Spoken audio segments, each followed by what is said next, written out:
boys are going to bring the heat today. As the leader of the Booner Pack, I lead from the front. All right, boys. Lock in. It's our core foundation, man. Grit. I'm fired up. I'm fired the f*** up, boys. It's pumping right now. It's got my juices pumping, boys.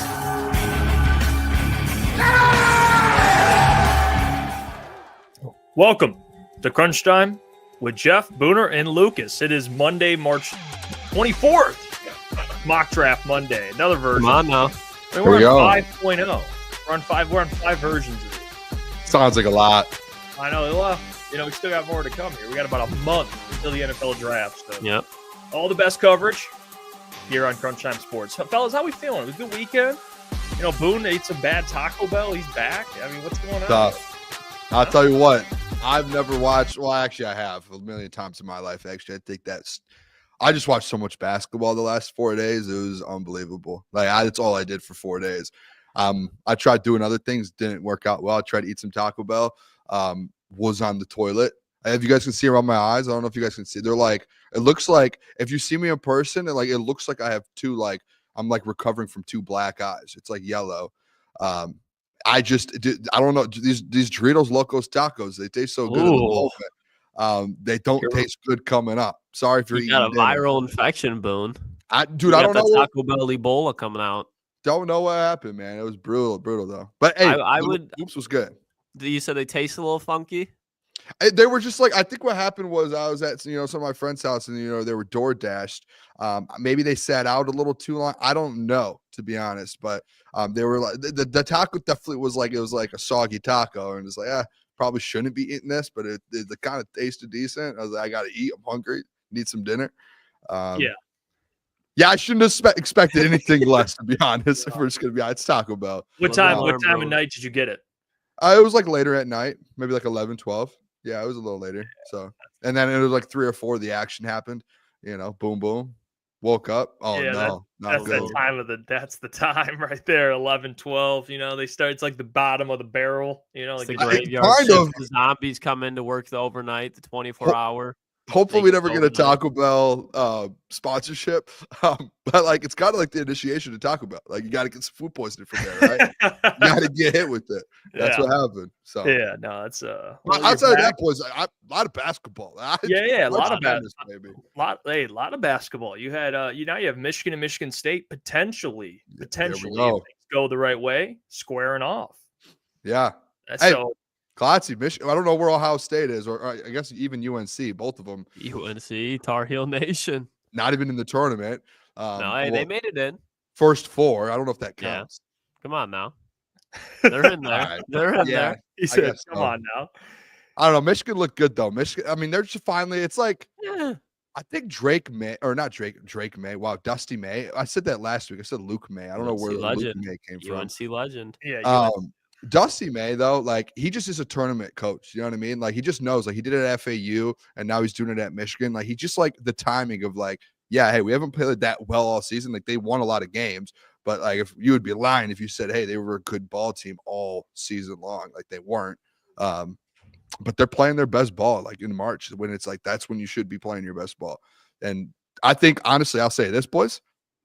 Sweet 16 run, to me, obviously winning a national championship is a successful season, but the expectations going into this year for Michigan basketball, that's I'm sitting back happy, okay, whatever happens going forward, this will you win a Big Ten championship and you're in the Sweet 16, year 1 of a new head coach after not making any of that last year. That's here we go, boys. Imagine being the Lions dead last, and then the next year you get a new head coach, and imagine if Dan Campbell won the NFC North year 1, you'd be whoa, boys, how did this happen? The man did it. It's that's what's crazy. So yeah, I've heard state fans talking about the idea of facing Michigan, and I heard Mike Valeni say that it's a lose-lose.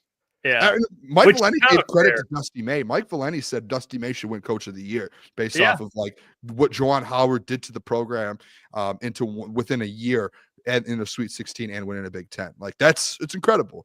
But no, I see on his side, and again, I know a lot of people I saw he said on his air, he said he was getting death threats from people about it. And it's just like, dude, like I kind of understand for sure. I understand what Mike Valenti's saying. Like, because if they beat Michigan, they're supposed to beat them, and if they lose, I mean, it's a big deal at that point because they were supposed to be the ones to go to the Final Four and make the run and compete for a national championship. So I see that. Michigan's got to get past Auburn though. Auburn, that's a tough one. A burn. Yeah. Can I ask you a question about this stuff? I was thinking about it. I put it in the prep. Maybe it's just me, and I don't know how much ball you boys watched this weekend. I think it might have been the worst March Madness that I've ever seen. Oh, there was barely any great games. I don't think there was really. There were some games where it got close at the end. Michigan game was good. I would say. Would you consider Arkansas an upset, Boone? No, it's Cal. Coach Cal. Cal Portal, like. But no, you're right about that. No big There's not one Cinderella story. And shout out our guy from McNeese State. He was literally the Cinderella story of March, and it's like it's kind of disappointing, to be honest, because I love Cinderellas, and I guess it's a good part if you're a hoops fan. Like, you get to seeing really good basketball because they're like the best teams playing against each other. But Anjay's kind of right. Transfer portal is ruining the slipper for any Cinderella teams. It's really transfer portal and NIL. It's both. Yeah, it's both. I mean, I checked today. By the way, if you've entered your March Madness bracket for our March Madness bracket challenge, and the winner gets an NFL jersey, I checked today. You're creeping up there, Hefe. You are. I'm right there too. Tied for 6th. I'm in 6th right now. I'm hanging on. I think I was looking for the boys. I couldn't find you, but I was looking for the boys. I'm right behind you. I'm like literally like 3 people behind you. My Drake Bulldogs fell off, and I think it kind of derailed my tourney. Well, I got hot. My Sweet 16 pick. I got hot later. You know, like I predict it was a little rough at the beginning, and I was like 28th, and then I started firing. So I'm back. But there are 5 in front of me that are all listeners. So whoever's the top 5 are battling right now. They get their Tim Patrick jersey. I'm sitting here 12th. I'm happy with where I'm at right now. Yeah, I got Auburn on the winning. outside looking in. Auburn, I don't know. They're still alive, so that's all that matters. I know people had St. John's, Patino. That they're already St. John's in the national championship game, so that's what really put me back to 12. But it'll be interesting though. March Madness. I mean, it's still March Madness, but to your point, Boone, there's nothing really. It's just a different one than we've seen. Like, typically we just see like some Cinderellas. This year we're seeing like 1 versus 2. Like, it's like chalk basically, which you really never get in March Madness. Yeah, you're not seeing like Loyola's, you know. No. The closest thing was Colorado State, and they just got knocked out. So no Sister Jeans. And it just, I don't know. It's weird. I don't like it. I don't like it like this, to be honest. I liked it better with some upsets. Well, before again, second hour, we'll get to the mock drafts. We'll talk about that. We'll show off kind of my mock, and the boys got theirs. And no one's seen theirs yet. I know if you watched the video I posted today, you kind of know what I did, but the fellas did theirs as well. So we'll do that in the second hour. Also, FanDuel. I don't know. We'll see if it's disrespectful. They came out with their NFC rankings way too early, rankings right now. We'll see where the Lions are ranked. We'll break that down. And we're going to talk about something in a second here. But after that, we'll get into maybe a breakout player for 2025 for the Lions. But I want to get to some of the available free agents because there are still a lot that are available. Actually, I didn't know there was some of these players. I was surprised. I didn't even know they were free agents still. Like Nick Chubb, I didn't even know he was a free agent. That's crazy, dude. I did not. That is nuts. But like Aaron Rodgers knew that. Stephon knew that. Keenan knew that. But some of these like C.J. Mosley, Nick Chubb, J.K. Dobbins, Amari Cooper, Tyler Lockett, Russell Wilson, Brandon Sheriff, Stephon Gilmore, Von Miller. There's a lot. Hey, look at Darius Smith, Matthew Judon. That 3 right there. We should just clip that 3 and be like, boom. Yeah, these 3 are what the line should be. I mean, yeah. And then you have like guys like Elijah Moore. Justin Simmons is still a free agent. Rasul Douglas, I saw somewhere the Lions should be in on him. EJ Speed. Yeah, EJ Speed. Calais Campbell. Hernandez. Yeah, Will Hernandez. Campbell, wow. That's interesting, the Will Hernandez one.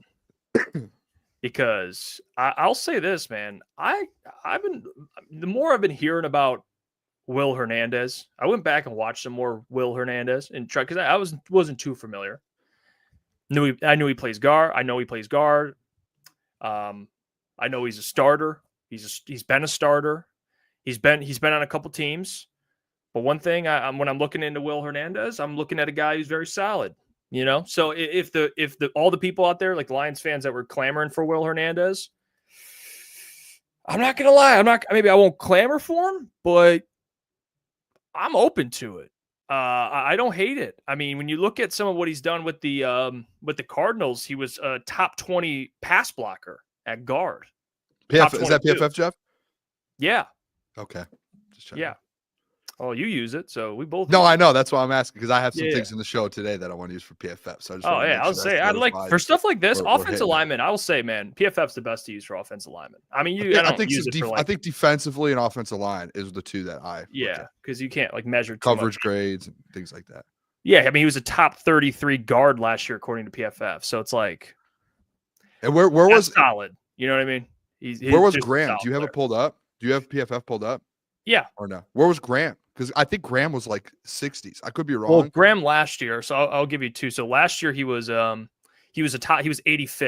overall.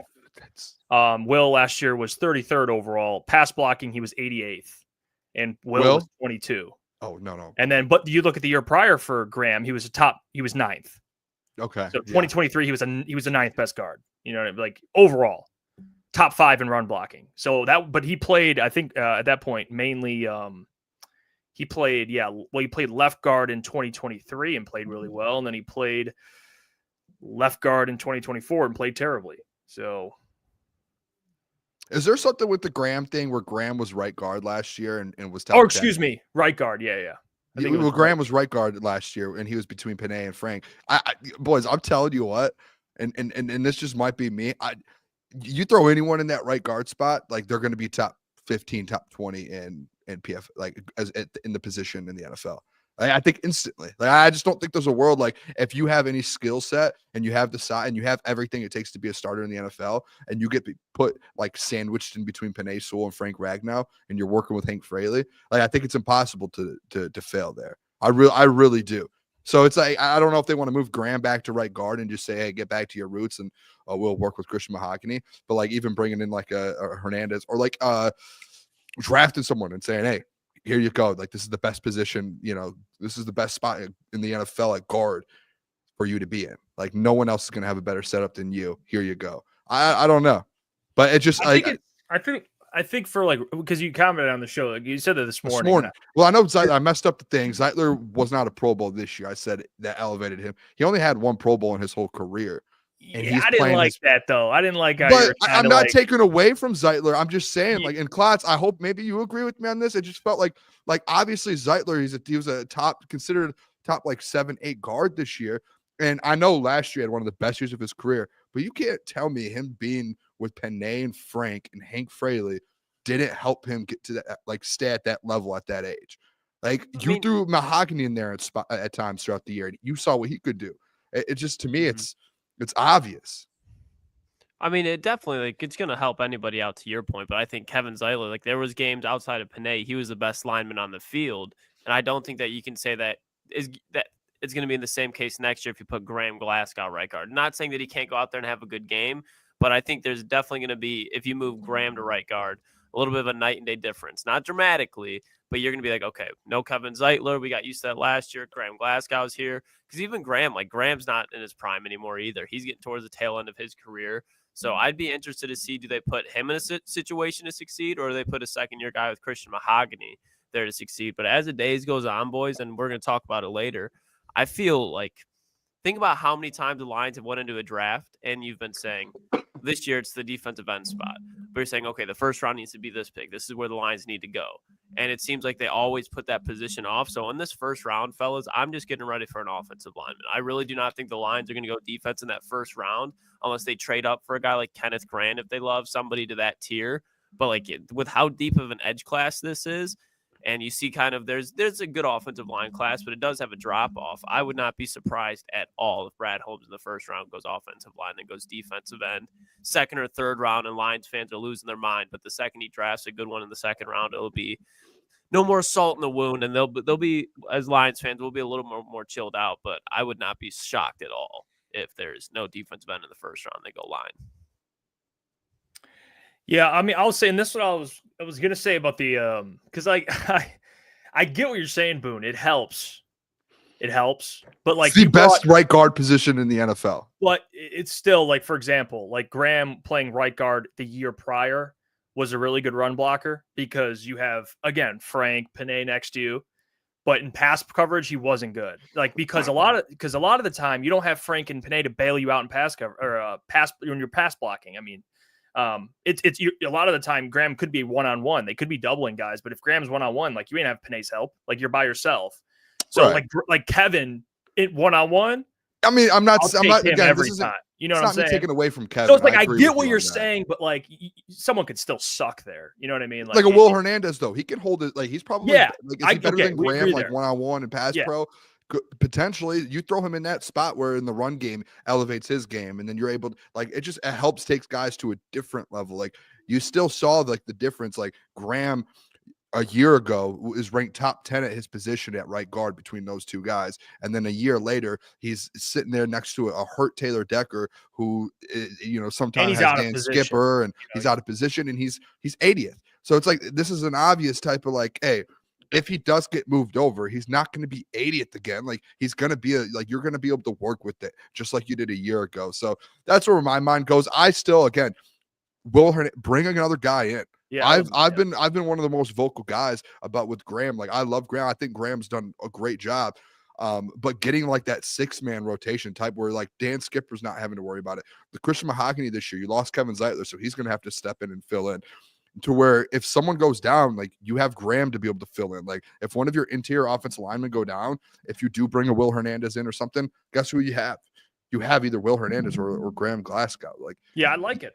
So that's where, or even if you draft someone, you have a draft pick that's able to step in and play instantly. Like that's my mindset with the offensive line right now. Yeah, I mean, you have even Tyler just said Hernandez never really played next to any premier tackle or center, to my knowledge. I mean, what do you play this year? He played right guard. So, yeah, no. I mean, let's say left. I mean, he played next to, like, Paris Johnson. He's okay. He's a pretty good tackle, but he's not, like, nothing crazy, though. He's not, like, no. But he didn't play on the side with Paris Johnson. He played right guard. So, like, to Tyler's point, he really hasn't. He hasn't played with any elite player next to him. So, like, it would be great if he came to Detroit. Now, I mean, you want my honest opinion? Would I love it? Yeah. Do I think Brad does it? No, I don't. I think Brad's probably going to look at this thing and go, okay, we'll just patch it up in the draft. Not patch it up, but add depth in the draft. Yeah. I just see it. I just see that happening. I don't see Will Hernandez coming here. Because they're looking at it like Graham's a capable starter. We have Christian Mahogany. He's a capable starter. That's it. And then we'll add depth. I mean, they already have behind those guys, behind their starting 5. They have Gio. They have Colby, Dan Skipper, and then I don't think Yode's not on the roster. So that's 8. You still can use some depth. I just don't know how many in a room. I don't know off the top of my head you like keep. Like you don't keep like 10, 11 guys into the season. You know what I mean? No, you get some practice squad guys. Some of those guys like Yodi and stuff up and down. Yeah, they just throw. But you still, like, if you're expecting like a draft pick or 2, that could be 8, not 9. So it's like. I don't think they'll add a Will because you're not cutting. I mean, unless they cut Will at some, but you're not cutting Graham. You're not cutting Mahogany. If you sign Will, I mean, it would be one of those lower guys, a Skipper or like even. Yeah, you'd have to. If they just resign Skip, they could still cut him. But I don't know how that works for like the penalty. But still, like I don't think they would sign Will. I think it's probably going to be through the draft. I do. I don't know. How early? Jeff, how early? I don't know. That's the question. But I still wouldn't be shocked if Brad said, "Give me Will Hernandez" or "Go get me another guard." I wouldn't be. I wouldn't be, because Brad says it all the time, Jeff, and you know this. He says, "Listen, like we're not attached to certain players. Like we're attached to like upgrading at positions and getting better at positions." And obviously, we've seen times where it feels like they're attached to players and they want like in-house. They want to build up and get guys better, and they're going to work with some. But like. You can't tell me Brad's looking at the paper, like looking at the stats from last year and watching film and being like, yeah, Graham was great. Or to Klotz's point, like Taylor Decker was great. Or, hey, like we're going to put everything we have into Christian Mahogany. No, if another player approaches that's like interested in coming to Detroit and the money makes sense and they have the money to do it, I would like, yes, I think Brad would do it. I really do. Yeah, you see this? Cut Manu. Neil says they better find a spot for Manu. They might if they bring in like better if hope they have a No, spot no, available. no, no, no, no, no. You They ever would been to never like cut you ever been Manu. to like a high schools have like reserved spots for the principal, right? Like they pull into the parking lot and there's already like a reserve for like they park. You think they have one for Yeah, Manu? probably for the Manu. librarian No gut. too. Not Yeah. that there's nothing No against gut. the librarian, but they got one for the librarian too. Oh yeah, you think Manu pulls into Allen Park? It's just Manu. He pulled right in the front. It's like Yeah, it's not even in the front though. bet. It's like in the back of the parking lot because they're like, we need you to develop. We need that no Yeah. cut. You're walking all the way. Incentive. Yeah, get reps in. Yeah, He got a spot now. you got to do your pass pro all the way to the door. Yeah, like he was training in that training video. Oh yeah, don't man. worry about Yeah, Manu. you got that thing out that was on his chest though. Yeah, don't worry about Manu. They'll figure it out. Whether he's playing, he can play. Throw him at tight end. Let him catch a couple. Let him catch the pill. He can do it I'd love all. to see this man succeed so bad. I'm glad you have that dedication there, Jeff. Yeah. You'll always ride for Giovanni Manu, and I'll They, give you respect for it. They talk Klotz, about It's Manu the throwing same the thing I rock. would do. Let Manu throw the rock a little bit. Oh can my do it all. gosh. Manu catches us. Remember, I mean, Dan Skipper caught a touchdown pass last year. Let Manu get out there and run a couple. They lined Skipper up in slot at one point last year. Yeah. Get Manu in there. Let Yeah, just throw it up. our Throw it tush up push to him. is just Giovanni Manu. He's like Dan Miller's like to the top floor. He's just like throw No, God. He's Throw Tim it to the Patrick roof. over the end zone. Oh, Yeah. man. It's That so would be funny. probably one of the greatest touchdowns in Lions history if Giovanni Manu next year scored a touchdown in like a big game. Yeah. Jay, just wait. Mahoo. That'd be unbelievable. Steve, appreciate the $2, man. He says, offensive line, Josh Connerly, defensive line, Deion Walker, center, Jake Major. I'm glad. Hey, Jake Majors, keep in mind. I'm telling you.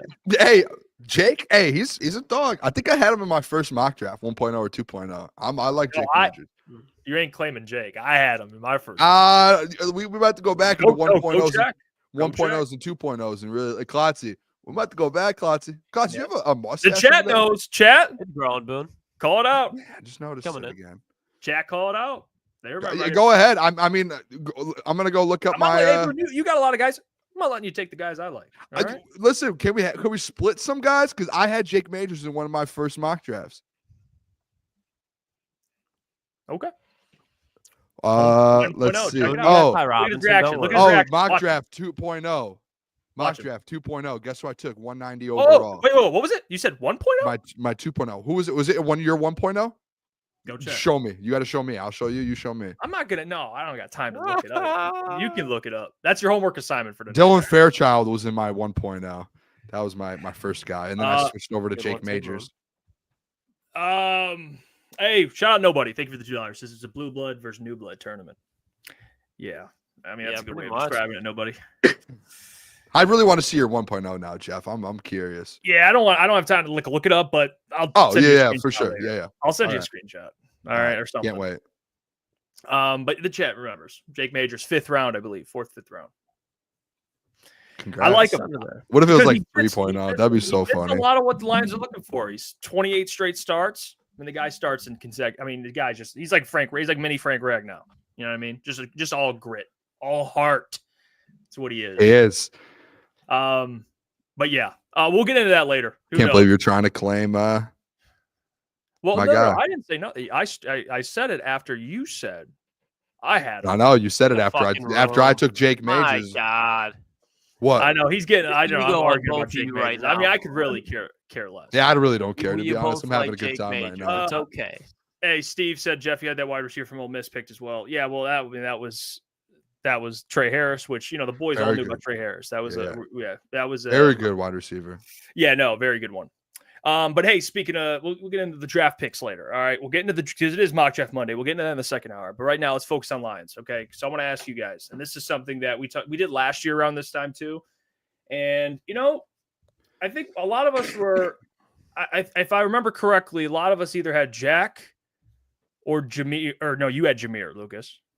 Yeah. Well, we had Jack and JMO as like breakout players. Mm-hmm. And then you had Jameer, which like you were right. I mean, the guy did break out. Crazy, actually. JMO did as well. Jack did. Pretty much everyone on our list had somewhat of a breakout season. Yeah, they all improved for sure. They all improved. So I'll ask you for 2025, give me a player. that you have in mind, that you have your eyes on, to go out this year and ball out and have a breakout season? When I talk about breakout, by the way, let's define it before we just this is tough because I already picked my player, got a lot of stats on it. So I just want to make sure. I think it's a subjective, like, okay, this player needs to improve. It might not all have to be on the same thing, but I don't think you can say Amon-Ra St. Brown. You can't say, if they've already won awards, they're out. Yeah. I think you could say J-Mo. If you think J-Mo will be like an all-pro player, I think you could say J-Mo. Okay, that's fair. Like, you think you can take that wide receiver one step? Yeah, taking a step. I think they have to take a step. Like, if they didn't have an award this next year, they get, like, if they're not a Pro Bowler, they're going to be a Pro Bowler next year. Or if they're a rookie, they don't have to get a Pro Bowl, but they're going to take a step towards it. Okay. As long as you can prove a point that they're going to take a step, I think that's fair. All right. So who do we have? Breakout players. Klotz, you go first. Because I have mine. Because I think, and I know it's putting a lot of pressure on him because he's coming off an injury, but if we're talking about a player that needs to have his breakout, it's Lee McNeil. I understand that Lee McNeil has been very good for this team, very solid, very dependable game to game. But Lee McNeil right now is making more money than Quinnen Williams, Dexter Lawrence, guys like that. He's the fourth highest paid defensive tackle. And over the last 3 years, he's acquired 9.5 sacks. I'm not asking him to go turn in to Dexter Lawrence. That's not what I'm asking, because Dexter Lawrence is the best NFL defensive tackle. There's Jalen Carter's. I don't think Lee McNeil is that.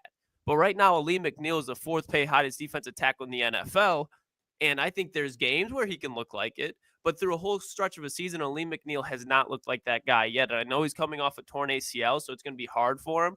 But when you look at going up against the quarterbacks they have in the division, on the road, in the playoffs, Jeff, you make this point all the time. The most uncomfortable way to make it, or the easiest way to make a quarterback uncomfortable, is interior pressure. And Lee McNeil, again, has shown you spurts. He took over the Giants game with Saquon Barkley a couple years ago, and that's where he kind of bursted out on the scene. We saw him control the Cowboys game this year. He had a big imprint when Aiden Hutchinson went down. But then in the Bills game, he was having a solid game, got hurt, and then he's gone.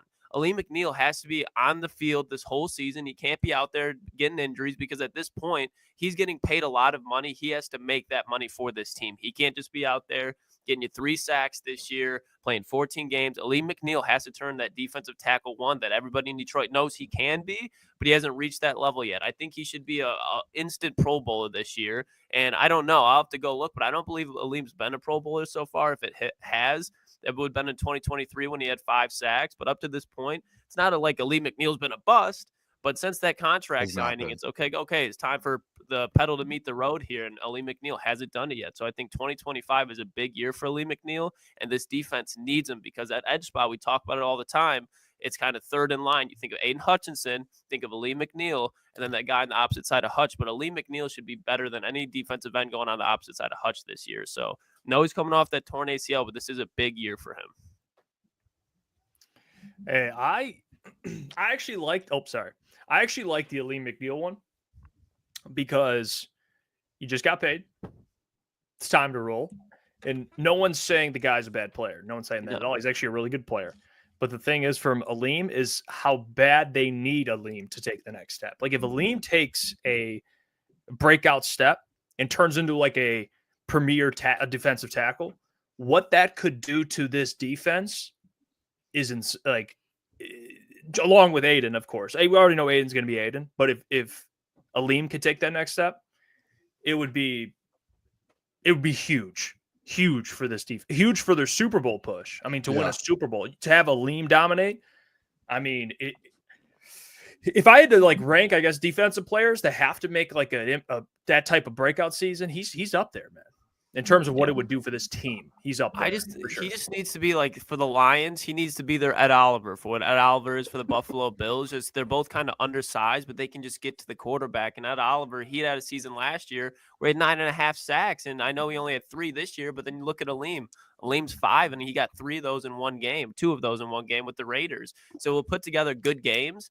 They'll be like, okay, 2-3 games. Again, he's not a liability out there, but you see that pressure. He might be getting there, but he's not getting home after those games. It's kind of hit or miss. Again, not a bad player, but somebody that this team wants to be taken seriously as Super Bowl contenders and winning it, not just, oh, they could make the Super Bowl. But like, no, this is a team that can win the Super Bowl. Lee McNeil does have to ball out next year. You know what?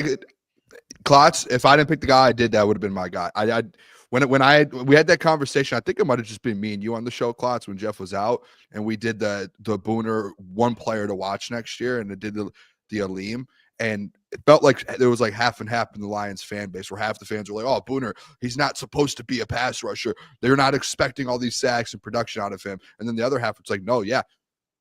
The main point of the whole thing is the man's getting paid top 5 money in his position, and he's producing outside of, let's say, like when it comes to like getting to the quarterback, like outside the top 15 at his position. And yeah, you could say, oh, well, his injuries. Okay, that's part of it. It's, hey, you've had an ACL injury and an MCL injury back-to-back years, and the production is just not there when you compare the production compared to the price range that he is at right now. And you start putting it up against guys throughout the NFL, it doesn't match up. And it's not a bad thing for Aleem right now, but it's like, hey, and this was my point too a couple weeks ago. With the money and with the contracts come expectations. And if you're not going to meet those expectations, you shouldn't get that money. Or, hey, Brad, you're going to have to opt out, or you're going to have to, make decisions at that point if that production doesn't come, because you can't spend that much money on someone if you're not getting the production. And like, to the people who say, oh, that's not his game. Like, no, it is his game. It's supposed to be his game. He is not a DJ Reader to just fill holes up in the run game. He is supposed to be an interior defensive lineman that's supposed to create havoc and wreak havoc on a quarterback and be good in the run game. And he's good in the run game, but he hasn't been wreaking havoc at the quarterback to the maybe pressures, but like we're talking about like finishing a play, sacks. Like the same people, and those people know who they are, that were trying to hold Aiden Hutchinson his first 2 seasons accountable for getting all these pressures but not getting the sacks. They should be holding Aleem McNeil accountable, where, hey, you're getting these pressures. Where are the sacks? There are high-level defensive tackles that aren't even getting paid top 10 money that are getting 9.5, 8 sacks, 10.5, and you're just sitting there with 3, 4, and that's it. It's like, with the money comes the expectation, and it's okay to call it out. It's okay to talk about it, but like, it has to be said, and I think he knows it. And coming off the injury, like, it's going to be tough for him to make that jump. But the same people who will complain about it are the people who I bet I can go find comments, clips, and everything on social media saying that they expected Aleem last year to have 7+ sacks or 8+ sacks, and it didn't even come close to fruition, even if he was healthy. So yeah, Klotz, I love that one. That's a big one. It sticks out too, because again, we've all three said no one is denying that Aleem is not a good player. But Booner, to your point, if he doesn't live up to that money at where the Lions are at right now, that contract is a huge blow to the future, especially when you have to pay other players. Paid so much, yes. Mm-hmm. Yeah, the Lions are paying. They paid him. They paid Derek. I would say paid partially. However you want to say, partially, whatever, on projection. So it's not crazy to say that he has to progress. That. I think that's an obvious thing to say. Like, no one should disagree with that, in my opinion. You just shouldn't. You're paid like a top 5 tackle or defensive tackle. Even if the guys get paid and it goes to top 8, you got to play like a top. You know what I mean? Like you said, Boone, with money comes expectations. If we have a job at a network hosting a show and I'm getting paid a bunch of money, I don't expect him to be patient with me. I expect I got to produce now. It's time to go. And I would understand that. So it's just how it works. That's okay. I agree too, though. Like, I think, and the question, what's the question? Like, he's going to make a jump. What player will make a jump? Yeah, I think he will. I agree with Klotz. And I know it's weird because usually, like, there's like those players where back-to-back years, like, you hate like doubling down on players. But like, I think Aleem's a guy where it's, hey, if he's healthy, I think there's a point to where like that has to switch, right? Like, yeah. And I think I'm with you. I think it's going to be this year. I would have picked him. I got this one, and it's I hope you don't take mine. If you take mine, we're gonna have a problem. Who is yours? Offense, defense? Offense. Oh, go ahead, brother. I'm pumped up for this. That was gonna be a close one, Jeff. I was like, oh no. Let me tell you something. I got to tell you about an offensive player that's gonna have a breakout year. Clip this right now. Okay, this is Monday, March 24th. We're going to revisit this clip. It's going to age perfectly. It's not going to be on old takes exposed. The player that I think is going to take that next step and be a breakout player is the same player the Lions are confident in moving forward. Give me the dirtbag, Christian Mahogany. Give me Christian Mahogany. The man they cut a Pro Bowl. They didn't cut, but they let a Pro Bowl level guard walk out of the building because they're getting who? Christian Mahogany. And this is the thing that's interesting about Christian Mahogany is it's a small sample size. I completely understand that. But when you look at that one game he played in, he played like one of the best guards in the whole league.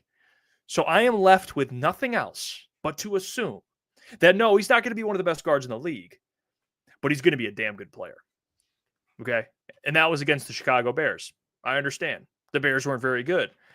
Their defense is always pretty good. Javon Dexter. Yeah, and their defense is always pretty good. So like it's a little different. It's not like the offense just cooking everyone. But Christian Mahogany, I am excited for. In the one game he played, guys, the one game he played, he was in the entire NFL.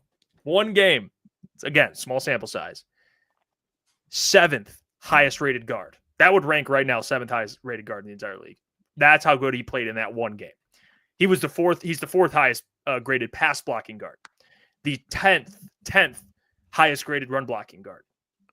So in one game, I'm going to keep saying because people are going to, he's only one game.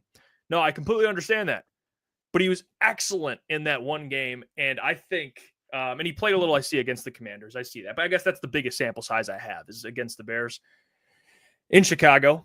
I'm excited for Mahogany. Like you said, I think he'll be playing left guard, so it'll kind of strengthen, in my opinion, that left side of the offensive line going from Graham to him. I think people are going to say what they want about Christian, excited for him and all this stuff, but when you see him out throughout his full year, I think people are going to say at the end of the season, that dude's a Pro Bowler. Like maybe not this season. I think he'll play at a high level, but moving forward, people are going to be like, we have a stud in our building. This dude is they're already going to be talking about trying to re-sign him not immediately, but when his contract's over, like keep this guy in Detroit. So I think that's what kind of year Christian's going to have. Is people are going to be excited that he's in Detroit and he's going to play extremely well. And he's going to be looked at as not just a piece, but a part of this core, this offensive line core that you have. So I'm going to go with the dirtbag, Christian Mahogany. Do the keg, Selly, too. Let him score. Let the big fella score. Do the keg. Yeah. Please, for my pleasure. But yeah, I'm excited for the dirtbag. Yeah, I'm interested to see. We're going to see what happens. If I had to guess, and I'm interested to see what you guys think, going into training camp, if the Lions were to draft a guard, I feel like Graham Glasgow would kind of have that veteran nod, and then you'd have Mahogany and that rookie battling it out. But Christian Mahogany is somebody that I talk about all the time. You being able to add another tackle in this draft for next year's draft that could be potentially elite alongside Penei Sewell. Christian Mahogany on a 6th-round pick contract. If he pans out for all 16, 17 games next year, I know right now, like we're in that, like, oh, Brad, you got to get the defensive end spot. But that's another pick where you'd be like, oh, okay, Brad Holmes, one of the best GMs in the NFL. This is why. Because if that pans out, guard, it's not the most expensive position to pay. But if you have a really good one and you don't want him to leave, you're going to have to pay him a little bit, a pretty penny, because Christian Mahogany, he's athletic, he's powerful. He does everything that the Lions want him to do in open space. He's a good athlete. Again, it was just kind of going into the season. I think they said he had mono. I think that's what it came out. Whether that was it or not. Not even in training camp until he didn't even join the team till like week 1 or 2, I think. And think about how long it takes for this team to implement players. Like when they go out and trade for a guy or sign somebody, like they're not bringing him in right away. They put him in the offensive line to protect Jared Goff when they had guys like Colby Sorsdahl, Yodi, guys that have been already playing before that you would think, hey, we got more confidence in them. But Christian Mahogany went out there and he balled out. He was a difference maker that game against Chicago. They probably, especially the one at home, they might not beat Chicago. Christian Mahogany doesn't play the way that he does because we were talking to Flus at the Combine, boys. That was the timeout game. And think about how close that game was. If you have an offensive guard out there who's a liability, the game's going to be flipped on its head compared to what it normally would be. Jeff, I love it. I'm all in on the Christian Mahogany. I think it's a good point, but I disagree. I don't think there's a world like they move on from Kevin Zeitler and they're looking at it like, even if we draft someone, like, oh, we'll just let Christian Mahogany battle. I think it's Christian Mahogany's spot. Like, I think they would have. I think it might be Graham. Like that's like I just don't see a world where a guy in Christian Mahogany that's like you're able to walk away from Kevin Zeitler and be like, hey, we're okay with going to the draft if we need to, without having a guy, at least one of those guards in there. Like, yep, that's good to go. And he looked like that in that one game. Like, it looked like he was like, he's ready to go instantly. And I feel like going into, like, I think I saw TJ Lang talk about it on Twitter a little bit. to where TJ Lang was like, I'm that confident that they're going to roll forward with Christian Mahogany and Graham, just based off of like the way Christian Mahogany looked. Like, I just don't see a world where you're going to come in and the man got his job. Like he battled all year. When his number was called, he was not just good, like he was great at his job. He dominated. And then obviously he had to take a back seat when Graham or Kevin Zeitler, whoever it was, ends up coming back. And the rest is history. Now, like, they don't even bring Kevin Zeitler back. Like, I think that's like, you could have probably offered more money to than Tennessee did. And if you were like really felt like you didn't have someone at Christian Mahogany, and they obviously didn't. They haven't even signed a guard yet. They're paying Christian Mahogany this next season $960,000. They better give him find a way to pay him like his housing or something. I'll pull a Neil rule here. Based on the salary, is Kevin Zeitler 9 times better than Christian Mahogany? That's the way he would say that. It's a great way to look at it. That's so little, dude. That's crazy. Like Brock Purdy money. You know what I mean? That's like he was making like $800,000-900K. That's Christian Mahogany. He's paying him $1 million to start. It's like that's one of the biggest bargains. I mean, you get a starter on a rookie deal that late. It's insane. So, and a guy who missed, like people were saying, he had mono, missed a lot of training camp and OTA. Fell in the draft at top of that, just showed up against pros. Yeah. And just looked great. Like, that's hard to do, man. I don't care if one leg's shorter than the other. I don't give a shit. All right, he's a good player. If that's actually why he dropped, that is one of the most ridiculous. Like, you're going to look back at it and you say he's like a Pro Bowler at some point. You're going to be like, wow. Like, this is the NFL draft. No, that's crazy. Yeah, I'm going with the dirtbag, though. That's my guy. Love that. Am I up? You are up, Boone. All right. I got this one.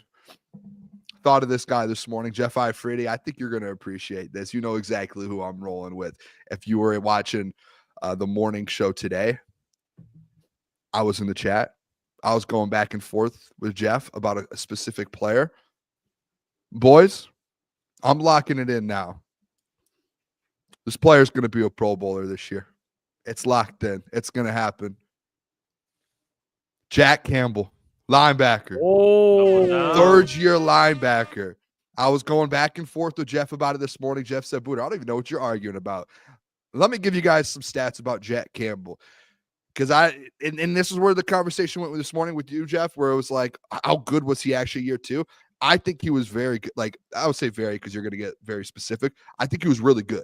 Like, I legit think you can look at his campaign in 2024 and be like, yep, that was a good linebacker. And then using that, being like, hey, his jump into year 3, there is no way on God's green earth that you get to a year 3 Jack Campbell after what he just did in year 2, and he doesn't end up being a Pro Bowler for the Detroit Lions on this defensive side of the ball. Let me just give you guys a couple things here this last year. Jeff, This is the PFF stuff I was talking about. We could talk PFF, correct? Is that okay? Yeah. That's all right. Allowed, Defensively, I went and looked. I went and pulled all these numbers. Out of all linebackers with the minimum of 500 snaps, 500, so it's like, linebackers that played full seasons or majority of the season, Jack Campbell, his overall PFF grade, boys, 7th out of all linebackers with a 78.7. Then you're like, all right, let's break it down. Let's look into all the other ones. His run defense this year, out of all linebackers, 9th in the NFL. His tackling grade, 5th in the NFL. Oh, you boys, hey. And then there's a conversation. Oh, I don't know if Jack Campbell can. How is he in coverage? How is he in coverage? Okay. 6th in the NFL among all linebackers that played a minimum of 500 snaps in 2024. So he's 6th in coverage, 5th in tackling, 9th in run defense, and 7th overall. Top 10. If we're talking about PFF, and I know people, again, don't know, hey, PFF, we don't know how. The numbers are the numbers. The man performed at a high level. He performed at a top 10 linebacking level in the NFL. And then, Jeff, this is where I was like, all right, I have to look. Because what did you say? You're like, he's a first-round draft pick. You have to take that in consideration with his expectations, correct? Yeah, always. Yep. So I said, all right, I need to do some research, because if we're going to keep throwing this around, going into year 2 or coming out of year 2, going into year 3, if you look at some of the best linebackers in the game right now, let's just take away the first round pick, Jeff, because that's a different conversation, in my opinion. We're talking about just strictly linebackers in the NFL. And obviously we're saying expectation wise, being a first round, you expect to be an all Pro Bowl linebacker. But let's just look at the top linebackers in the game right now, and I just want to put out there, how long did it take these guys to get to that level, to where you're a Pro Bowler, or just getting any award in the NFL?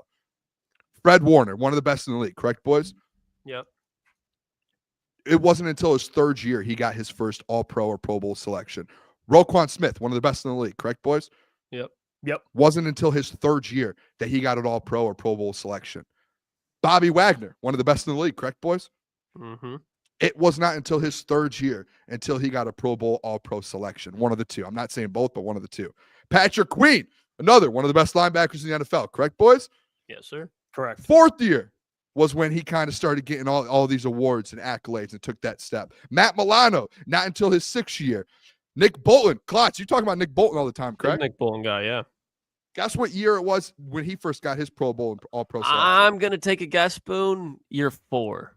Never has. Well. Now, on top of that, Jeff, I said, all right, let's just look at first-round draft picks in the last 5 years. How did they perform? Isaiah Simmons, nothing. I don't even know this guy's name. Something Davis, 0. Zavon Collins, 0. Devin Lloyd, 0. Quay Walker just happened this year. 2019, Devin White, 5th overall pick. Year 2, he got his first selection. Devin Bush, 10th overall pick. Nothing. Never had a selection. So I start looking at all these first-round linebackers. I'm like, all right, what is the real expectation? Going from year 1 to year 2, everyone had all these conversations. Jeff, you were yelling about it. He needs to be a Pro Bowler. He's a first-round pick. No. Go look at first-round picks the last 5 years, linebackers. None of them really did most of them never have. And then you start looking at some of the best around the whole NFL, whether they were 3rd, 5th, 6th, whatever it was. They didn't really progress and get to that point until after year 3, year 4, year 5. So if we're being honest and looking at it, boys, if we're talking about, hey, who's going to take a step? It's going to be Jack Campbell this year in year 3. When most linebackers blossom, you get to see most linebackers in this league take that step of being a Pro Bowler, being an All-Pro linebacker. We got to see a little bit of it last year where he was top 10 in every single category, essentially when it comes to linebackers on PFF. And now this year he's going to get that respect, and he's going to have another full season under his belt, and he will be playing in the Pro Bowl. I like it. Hefe, what did I whisper to you fellas last year when we had the Jack Campbell, Alex Anzalone talk? You pretty much said 2024 is not the year of Jack Campbell. Alex Anzalone's still going to be very good, and Anzo will probably take another tiny step up this year. But Booner, you're spot on. Year 3 is usually when you see these linebackers the game slows down. Like year 1, you're getting thrown around. He's at the Sam, he's at the Mike. He's getting thrown into the Wolves, thrown into the water, trying to figure the NFL out. Year 2, okay, now he's figuring the NFL out a little bit more. You can see he's more aggressive at the line of scrimmage. Alex Anzalone deals with an injury. Now he's the green dot.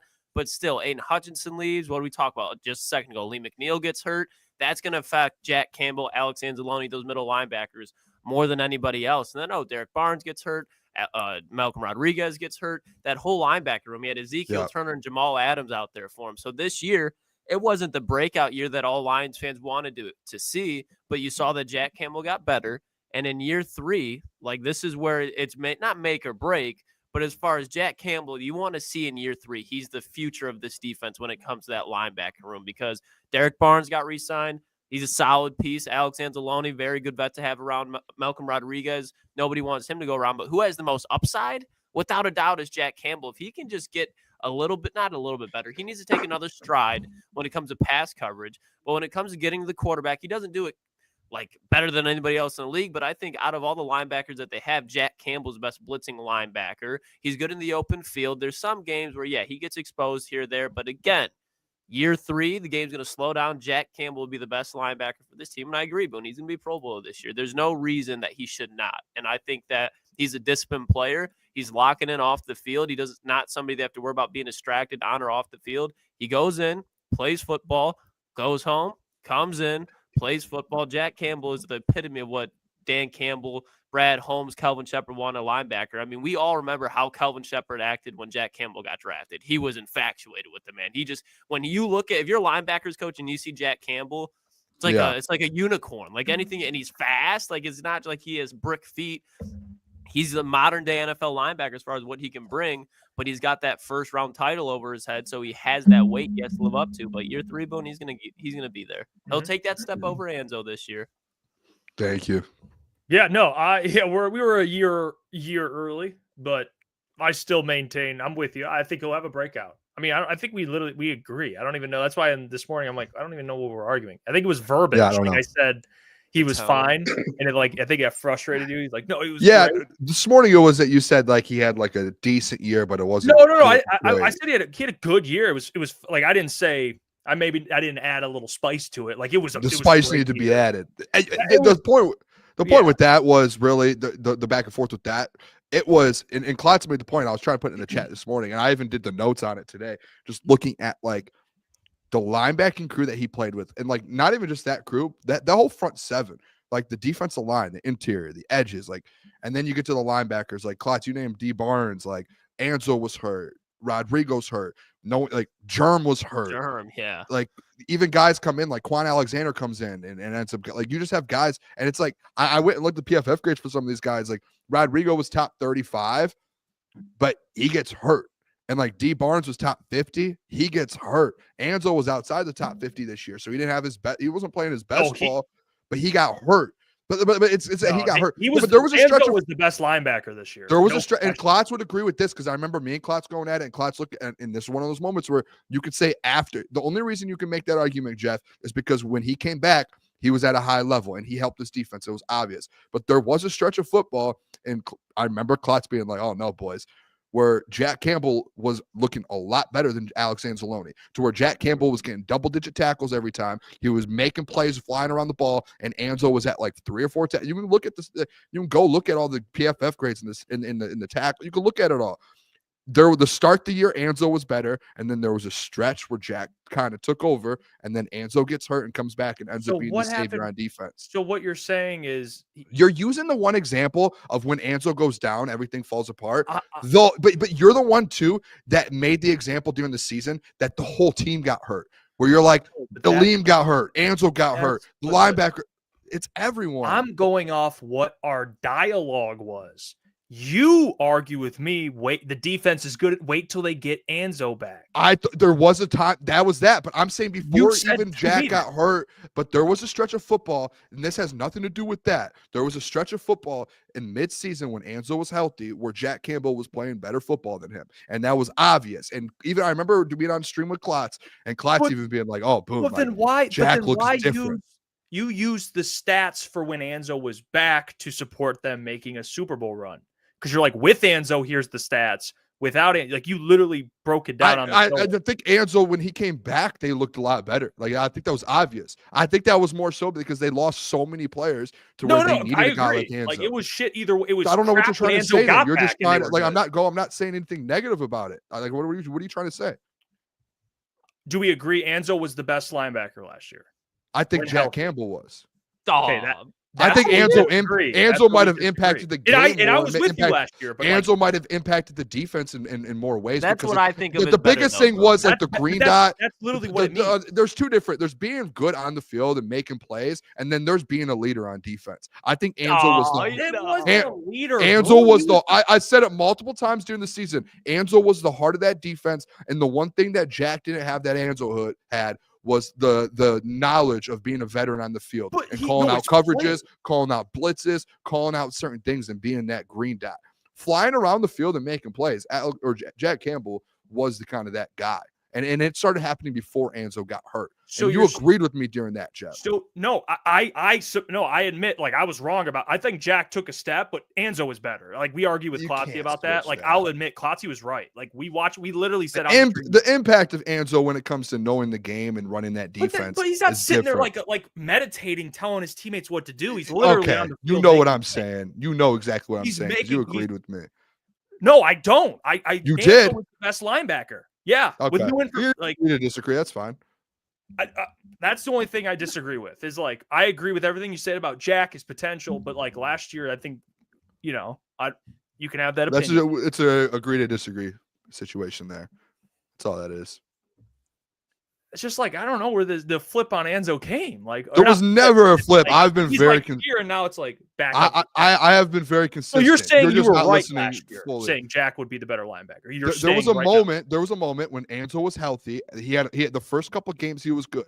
There was probably like a 6-7 game stretch where Jack Campbell took over, and you were like, when you just are watching the game and you're looking at, we're not talking about calling the game out and being the green dot and adjustments on defense. We're talking about just strictly making plays, tackling, cover, everything. It was like, oh, there was a 6 or 7 game stretch where it was like, oh yeah, no, Jack Campbell's taking that step. Like I don't think it's significant, but I would still never say said that. Never Enzo said that. But I'm saying I think Jack took that step above Enzo, and we can go back and look at some of the streams. I thought you were even on my side when I was pulling out all the stats and everything, and it was like this last 7 game stretch put Jack and Enzo's stats and everything next to each other. Jack was clearly like playing better, and then Enzo gets hurt. This is going to go on for 7 Yeah, hours. that's what I'm saying. Let's on the agree way to back disagree. from Nashville. That was the most insane debate I've ever been a part of. We were coming back from Nashville, and I'm in the back seat. Booner and Jeff are in the front. And I'm like, oh my God, they've been probably arguing about Jack Campbell, what to expect out of him in year 2. And it's probably like a half hour. I'm like, dude, I'm putting my earbuds in. I'm going to bed, taking a little nap. I wake up. It's 2 hours later. Now Doc is on the phone, and these guys are still going back and forth. Not even like a debate, like screaming their heads off about Jack Campbell and Alex Anzalone. So, boys, agree to disagree. 2v1. Alex Anzalone's better, but Boone's standing on his hill that Jack Campbell is a better linebacker. It's okay. No, he'll be better. He'll be better. I mean, I could get the stats through that time if you want me to. No, it's dude. Like, what's like tackles? Like after tackles, you can look at stuffs. You can look at sacks. You can look at. But I'm just saying, you can look at like was out production-wise. The only thing you were worried about was the mental side. I think as a leader, like it's like with the quarterback. It's like with the quarterback. Like Enzo was your green dot, and he was the heart of your defense, calling. And he makes plays. He's sideline to sideline. Jack Campbell was making more plays than Enzo was. Then what happened when Enzo went out? Why'd the defense fall apart? The whole defense went out. It wasn't just. But Enzo got back, and they were still hurt. And they were better.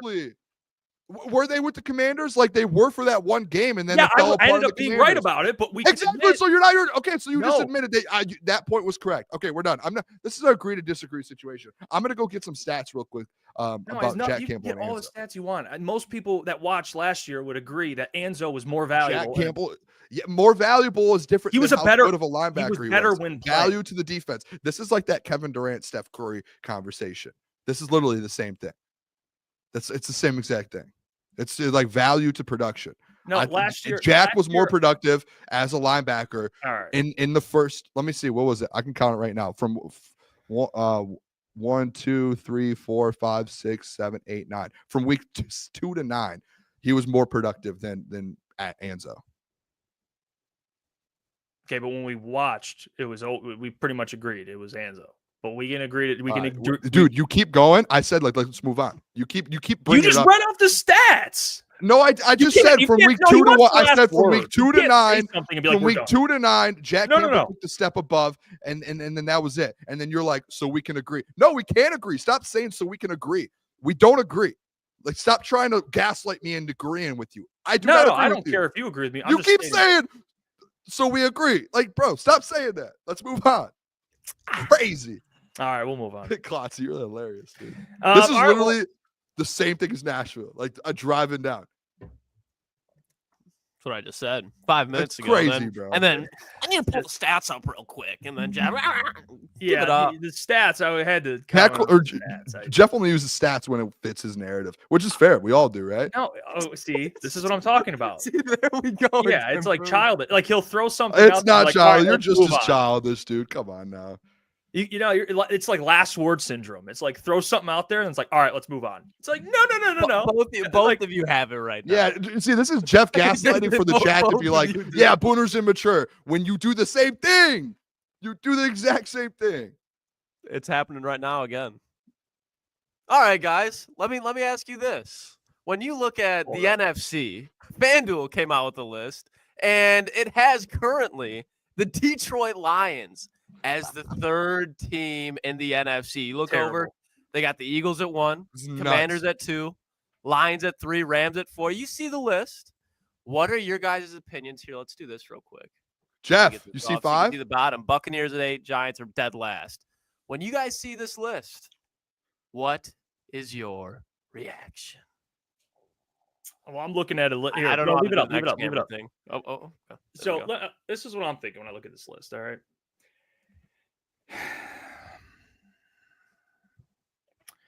I think the top 5 are correct. No, they ain't. No, they are not. Explain, though. Explain. The Eagles are the best team. They won the Super Bowl. And the Commanders, I understand, with injuries, but they destroyed the Lions. And I know you'd say, well, defense. Well, no. They picked off Goff 5. Like, how many times? 3? 3 and then 1 fumble, I believe, too. 4 turnovers. So 4 turnovers? Like, that ain't. Yeah. The offense was pretty healthy. What happened there? Like, I think the Lions, like, I get it, guys. And I think the Lions will beat them this year. But, like, nationally, to see power rankings with them above the Lions, not surprised. Like, I'm not going to sit here and say the Commanders don't deserve it. They literally smacked the Lions around. And I know they were the healthier team, but I'm just saying, offensively, they picked off, and that's on Goff, too. Like, Goff shit the bed. So until they prove healthy, they take down the Commanders, then, yeah. Like, I think those are the 3 teams in the NFC that are the top. And I think 4 is right and 5 is right. Like, I don't disagree. Like, I think these are the top 5 teams. Now, the rest, it's like, okay, Packers, 49ers, Bucs, like all this shit. Okay. But top 5, I don't disagree with. I do disagree with one outside the top. I think you have to put the Tampa Bay Buccaneers at 5. Yeah, you do. Without a doubt. In what area? I'll start with this. When I look at this list, how did we not just see the Rams in the NFC Championship game and like played the closest we saw the Eagles through that whole playoff stretch? And yeah, the Rams did get objectively better. They added Devontae Adams. That defense is young. It's organically going to grow. They lost Jonah Jackson. Big whoop. They're not sweating over that. Les Snead's going to get that. If I had to come up with way too early, and I'm going to give the Eagles the respect of the number 1 seed because they won the Super Bowl last year. But if you're really asking me who's the best team in the NFC entering week 1 next year, my answer is Los Angeles Rams. But I'm going to give the Eagles that respect. Yes, 100. I think Klotz, that's just you being like, I like the Rams. If you're asking me who's going to win the NFC next year, I'm telling you the Los Angeles Rams. I'll be consistent unless there's a huge injury to that team. Rams are going to win the NFC. They have the 17th easiest schedule in the NFL.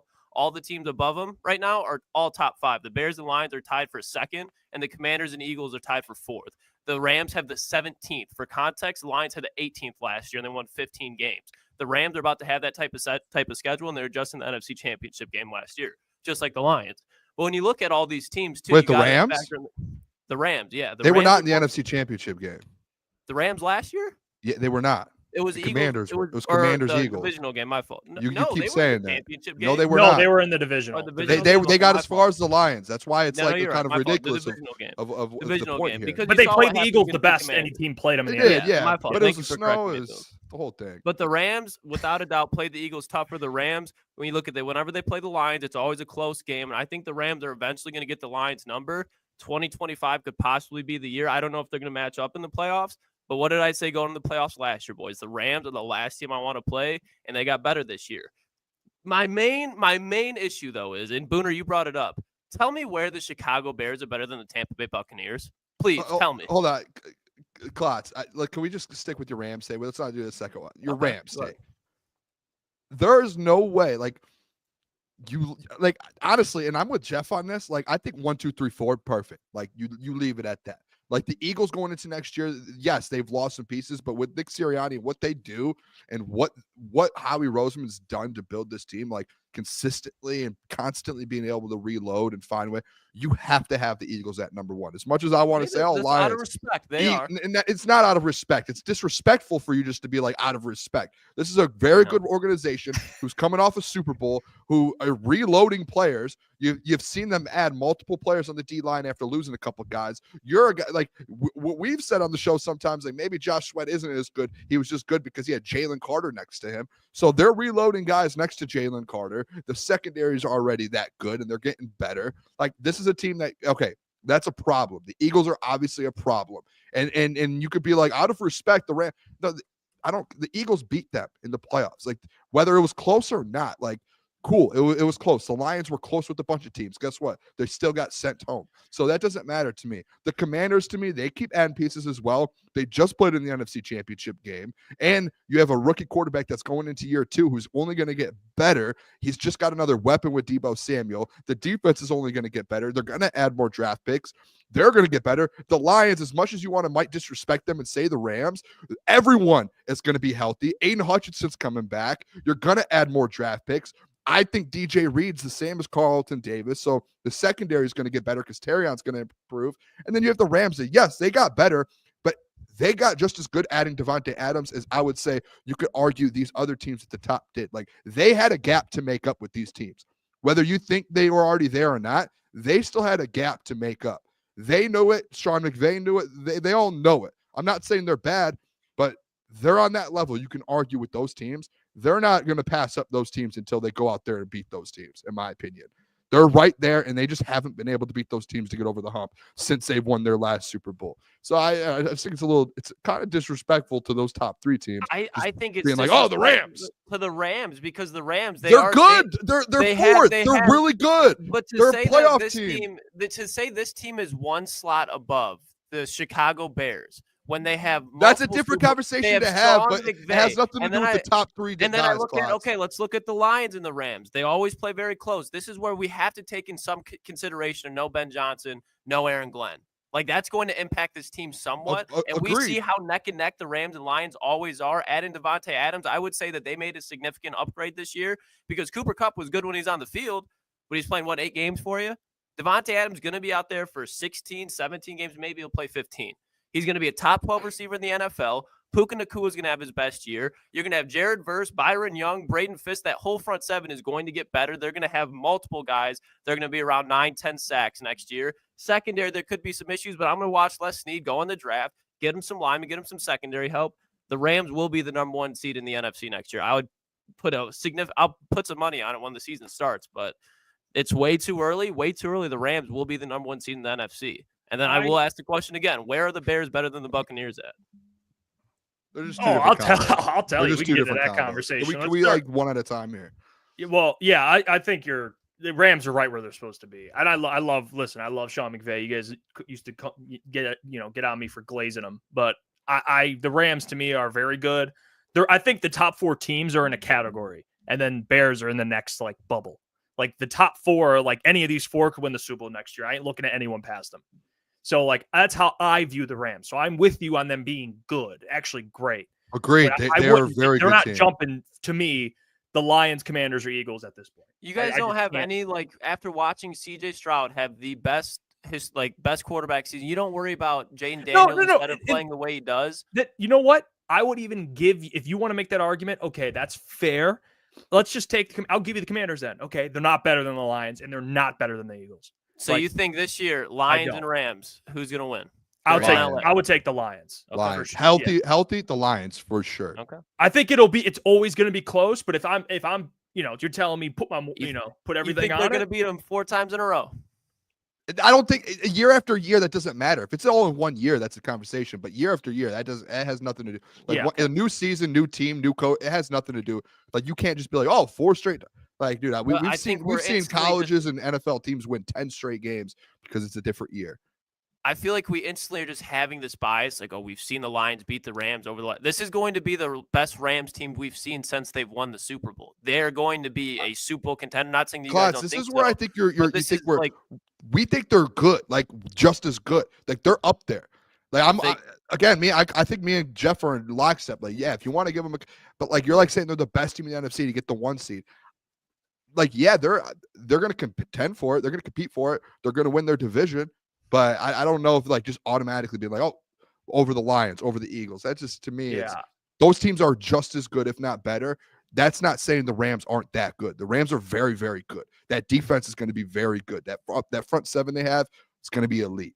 The Matthew Stafford's going to be elite. Like, but I mean, we're talking about like the elite of the elite. Like they're up there, but just jump these guys. So Klotz, you're higher on the Rams. Okay, that's fair. All right, let's get into like the blasphemy that just spewed out of your mouth. Like you're acting like the Bears. Now I agree. I'm back on Klotz's side. Please. No, let's go through it. Let's go through it on offense. We'll start offense. We'll go defense. Okay. Quarterback. You think Baker. Caleb Williams guaranteed next year after what No, you no, just no. saw from Actually, Baker Mayfield? I'm gonna give the elder statesman the nod. I'm gonna give Baker Okay. the hey. Can He's respect played. that. Good. I'll give him that. Good. As Running you backs. should. Running backs. I'm gonna give it to the Buccaneers. Offensive line, Bears.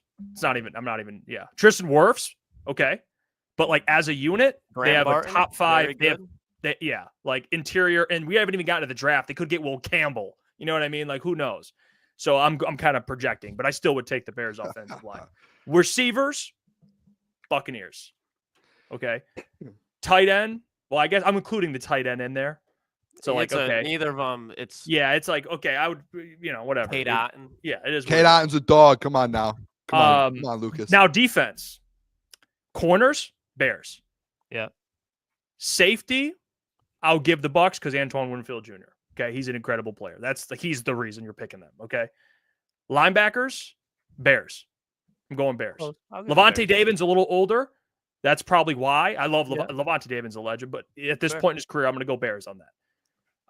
What else am I missing? Defensive line. Defensive line.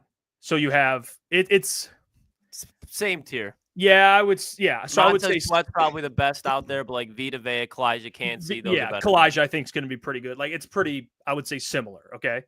Did I miss anything else? Like kickers. Well, I don't even know. Coaches. I'm sorry. Like I think Todd Bowles. I think Todd. I know people are gonna hate this, man. I know, and Todd Bowles is a really good coach, but I think ceiling, like just this year. This year, not career ceiling. This year, 2025. I think Jeff, you know what has to not say. missed the playoffs with the Tampa Bay Buccaneers, and he somehow managed to take the New York Jets with Ryan Fitzpatrick and Bilal Powell. You know what to say, Jeff. You know the right answer. Let's just say it for 2025. 2025. Jeff. You know. Give me the Wonder Boy. Okay, so you're taking the Wonder Kid. But the only positions that you said were corner, linebacker, and offensive line. But it really wasn't like offensive line. There's not that much of a difference. Like no. Let me add this in. Okay. Oh my gosh, dude. DJ Moore. I think if playing, it depends on the offense he's in. But listen, he seems like a type of klotzy guy, like a random ass. Yeah. I think DJ Moore at his best is like a 1,300 yard guy. Okay. Yeah. That's about what Chris is going to give you. Okay. So I don't think the wide receiver room's drastic because I think Rome Odunze can be real. I think Rome will be really good. Rome's going to be very good. He's going into year 2. I don't think it's drastic. Like my point is, I think it's like you're acting like, oh, it's not even. No, and could Caleb take that jump? Absolutely. He could. This is the thing with the Bucs and the Bears, though. It's like the Bucs have been there, done that. Like they are a proven team in the NFL right now, and they have all the players that have been there the last couple of years and have been doing it. Like half of this roster is still with some guys that won the Super Bowl. You add guys last year who went to the playoffs. If you're telling me that Buccaneers team, Jeff Iafrate, that competed down the stretch, and you got to see what they did to go win their division and then competed in the playoffs. If you're telling me that team right now is better than Chicago Bears team, you're telling me straight to my face you don't watch football, because that Bucs team took a step. That you know it, Jeff, because me and you talked a lot about this Bucs team. That Buccaneers team took a big step towards the second half last year, and it was like, oh, this is a ball club, and they know what they're doing. And they're returning everyone, and they're going to add pieces, and they may already have added pieces in free agency that we're just not aware of. And I'm telling you what, just to be like, oh, that Bucs team who took a massive step with Baker Mayfield is going to be worse than a Bears team who I've been on your side with are going to take a step, which they will. Yep. But you still have to put in consideration, are they going to they're going to be a bottom wild card team most likely.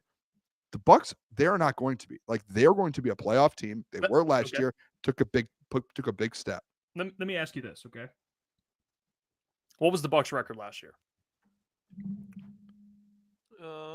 Let's check. What? 9-8, 10-9, 10-7.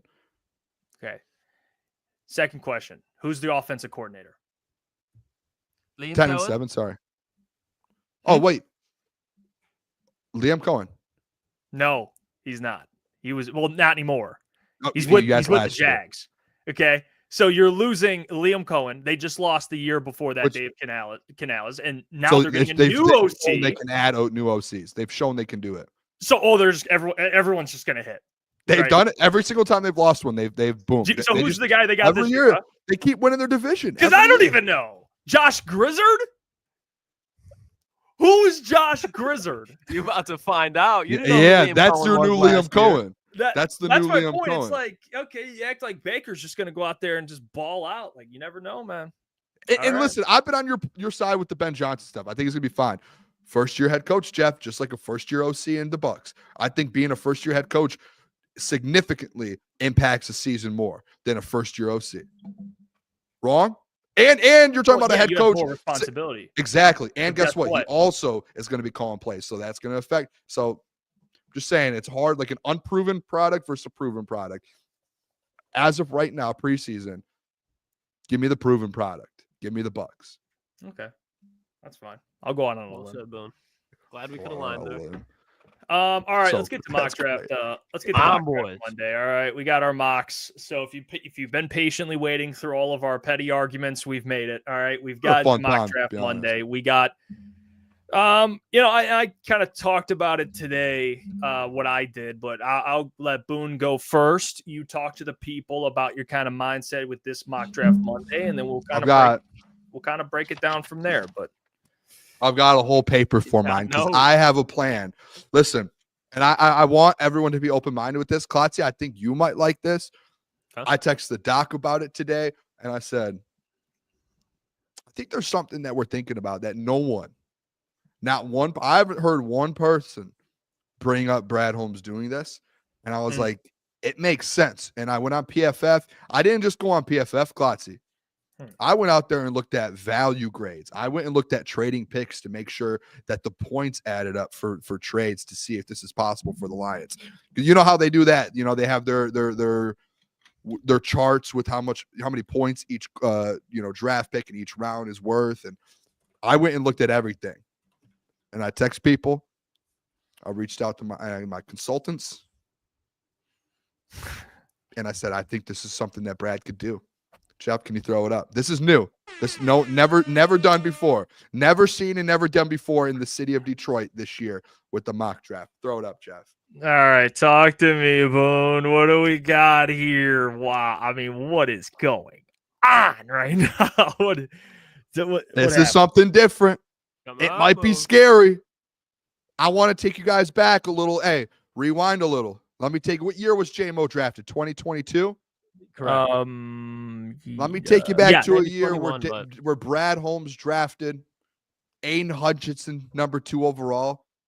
And then Brad said, I have a guy in this draft that I absolutely love, and I will do anything to get. And Brad Holmes, without a second first-round pick, said, I'm going to take a couple second rounds, and I'm trading back to the 12th overall pick, and I'm trading back into the first round to grab Jameson Williams and add him on this football team. Lukas Klotz, Jeff Iafrate, Lions fans, do not be shocked. I'll tell you this. Do not be shocked if Brad Holmes says, I want to stay at 28, but I want to get back into the first round, and I want to get my guy. I love this. I want to get my guy. So I said, I'm doing it. I'm staying at 28, and I'm going to find a way to get back into the first round without giving that up. And I'm going to go build this football team. And you know what I thought about with this, two boys? Every single Lions fan all offseason just kept saying, I want to make a splash. I want Brad to make a splash. I want him to make a splash. Get me Myles Garrett. Get me Max Crosby. Why can't the splash be in the NFL draft? Why can't he be like, hey, I'm going to get to the first round again? He's done it before. Is this a big splash, boys? I would say so, yes. Boom. I would say this is pretty big. Very big splash going into there. So this is what I did. I gave up. I'll break the trade down for you just so people know in context it makes sense. Detroit Lions have given up the 60th overall pick. We gave up a 2026 second-round pick, so we gave up a second last year. You guys know when J-Mo got traded, they gave up a second-round pick, and then a third-round pick in 2026. The approximate I went and looked at the value points for the draft picks as GMs typically look at, about 830 value points when you look at it, that the Chargers, and this is what the Chargers, by the way, that they would be receiving. And then the Detroit Lions would read number 22, or they would give up number 22 and 125. So you get back number 125 and you get number 22, and that's approximately 800 value points. So it lines up to where it's very, very similar. The trade makes sense. And you get into the first round using next year's picks, the Aaron Glenn third round comp pick, essentially, and you use your second round pick next year and you get out of the second round. So you're able to trade up and go get James Pierce Jr. I don't think I have to break down the James Pierce Jr. Draft or you pick that much. We all know what James Pierce is about. People say Schiff got said character issues. That's something I think, and I think you guys agree going into the draft. That's something that they don't really need to look at anymore because the locker room is built up. You have a culture. That's something that can't get kind of sideswiped from a guy like James Pierce. I think he comes in, and that's kind of your splash at the edge, boys. I stayed at 28. This is where my mind went, boys. I said, if you're trading in, you're getting yourself your edge, and you're going to get yourself your future offensive lineman. And I went and got Gray Zabel at 28. He fell to 28. I know there's some that he's not available. I think he'll be there at 28 every time. Kind of a flexible offensive lineman, boys. If you want to play him at tackle, if this is a guy that you want to throw inside and play at guard for Graham, I think there's a chance that you can develop and get him ready to do that as well. So I like the Gray Zabel. I think this is something to where in the very first round, you add two pieces that can make an impact for your football team to win a Super. This is a Super Bowl move, boys. Right? This right here, if Brad goes in there and gets an offensive lineman that's going to start for you for the whole future and solidify this O-line for the future, and you get an edge rusher across from Hutch, this is what we call a Super Bowl move right here. There is no more, hey, we got all these picks, let's get guys to develop. Nope, let's use our picks, let's get guys to help us today. This is a Philadelphia Eagles type of move. All right, we'll move on from that. 102, I got Deion Walker. People know about Deion Walker. I watched more film on him today. Jeff, I saw you picked him this morning, and he's always available at 102 for me or around that side for me. And I'll tell you what, this man, for his size, he moves. Like we talked about at the combine, we saw him, boys, and he looked a little like, what would you say? Like he looked a little different, like long legs, like very tall. He's built like it's like a weird build. Different, like a giraffe, I would say. Yeah. Well, okay. Yeah, we'll go with that. Like a big giraffe. I don't know. But I just think at that size, like how mobile he is, like that, man, that's going to be he plays like a lion, though. He does. Yeah. And he's good in the he can be good in the run game. I think. I don't know. It's hard to tell at the NFL level how he's going to be able to step into that, but he can get to the quarterback. He's going to be able to create havoc. So I like that. I don't know if you guys are familiar with this kid at 123. Have you heard of him, Jeff? Antoine Powell Ryland. Couldn't even fit his name in the thing. I had to put A. But I looked him up, did a little more. I mean, he's balled. He's been balling out at Virginia Tech. I'll tell you what. We talk about Donovan Izaraki, and I know he had a big year in the ACC. Antoine Powell Ryland. He had 16 sacks this year, boys. 16. 19 tackles for a loss. 4 sacks against Boston College. Yeah, he had multiple 4-sack games. And then even versus like Cam Ward. I saw a play versus that left tackle in Miami and just blew him up and just killed Cam Ward. Killed him.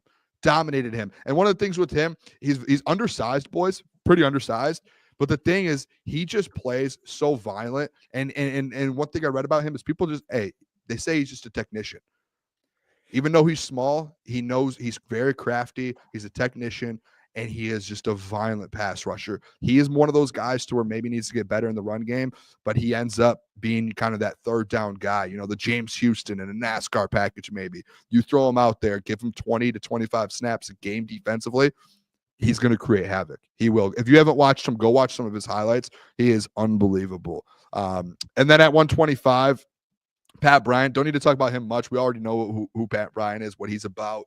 Dog. Lengthy wide receiver on the outside, catches everything, hard to bring down, yards after catch. He does it all. That's your Tim Patrick replacement. 130. Boys. Talk to me, Boone. Why haven't we talked about Billy Bowman Jr.?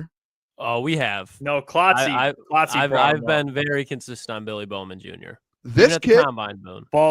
Klotzy, ball hawk. He had 6 interceptions in 2023. I think I didn't fact check this. I think if he came out in 2023, he would have been a top 2 rounds, maybe.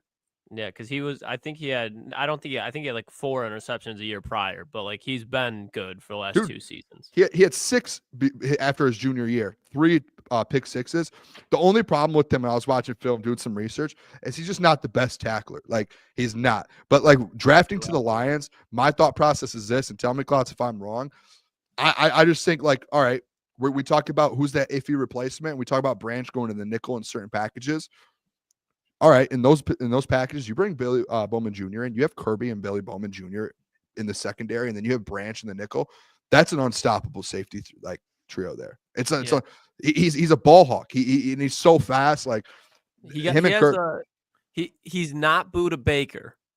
Will not be Buda Baker, but he has some Buda Baker to his game, Boone.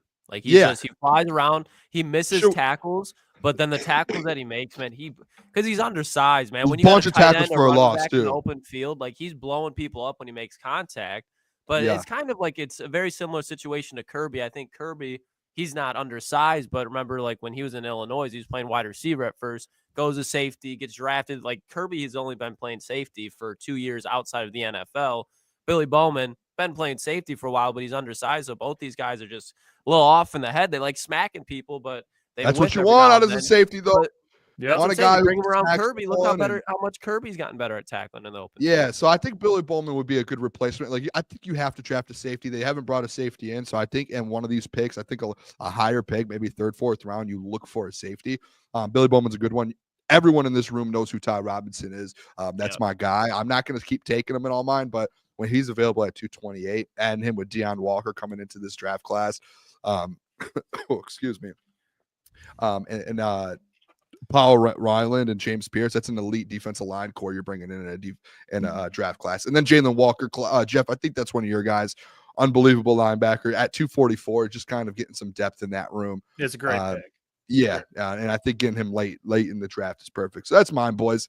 Mine's a little different today. It was, I like it. I wanted to make a little statement with this one because I've been thinking about this for a couple of weeks. Yeah, I actually looked up today because I was curious, like some of the bigger trade ups, like in terms of picks. And most recently, I mean, it was not like recent, but the Ravens traded up from 52 to 32. So they traded up 20 picks to get Lamar Jackson. And they traded away a 4th round and a 2nd round. So 20 picks. I mean, you traded up 30 plus pick, but it's still like 20's a good amount of pick. I mean, they traded up to do it. So I mean, and Brad's went up 20 before with J-Mo. Yeah, it's not impossible. You know, and as long as you have the assets to do it. Like, again, a lot of these GMs look at that value chart and they say, all right, what are my picks valued at? And I think Brad's talked about the value chart, and most of them live and die by that to make sure they don't get hosed out of all of these picks, or they don't get hosed in a trade. When I did it, it's literally like neck and neck. Like the Lions with the JMO one, I think I texted you, Jeff. I think it was like 1,500 points to 1,600 points, and the Lions got the majority with the 1,600. And this one, the Lions get a little less with 300, and they get 320. So it's like, it makes sense. Yeah, the trade makes sense. And I saw Daniel Jeremiah talking about it today on Pat McAfee, how more teams are open to the idea of trading for next year picks because the draft they're not like in love with.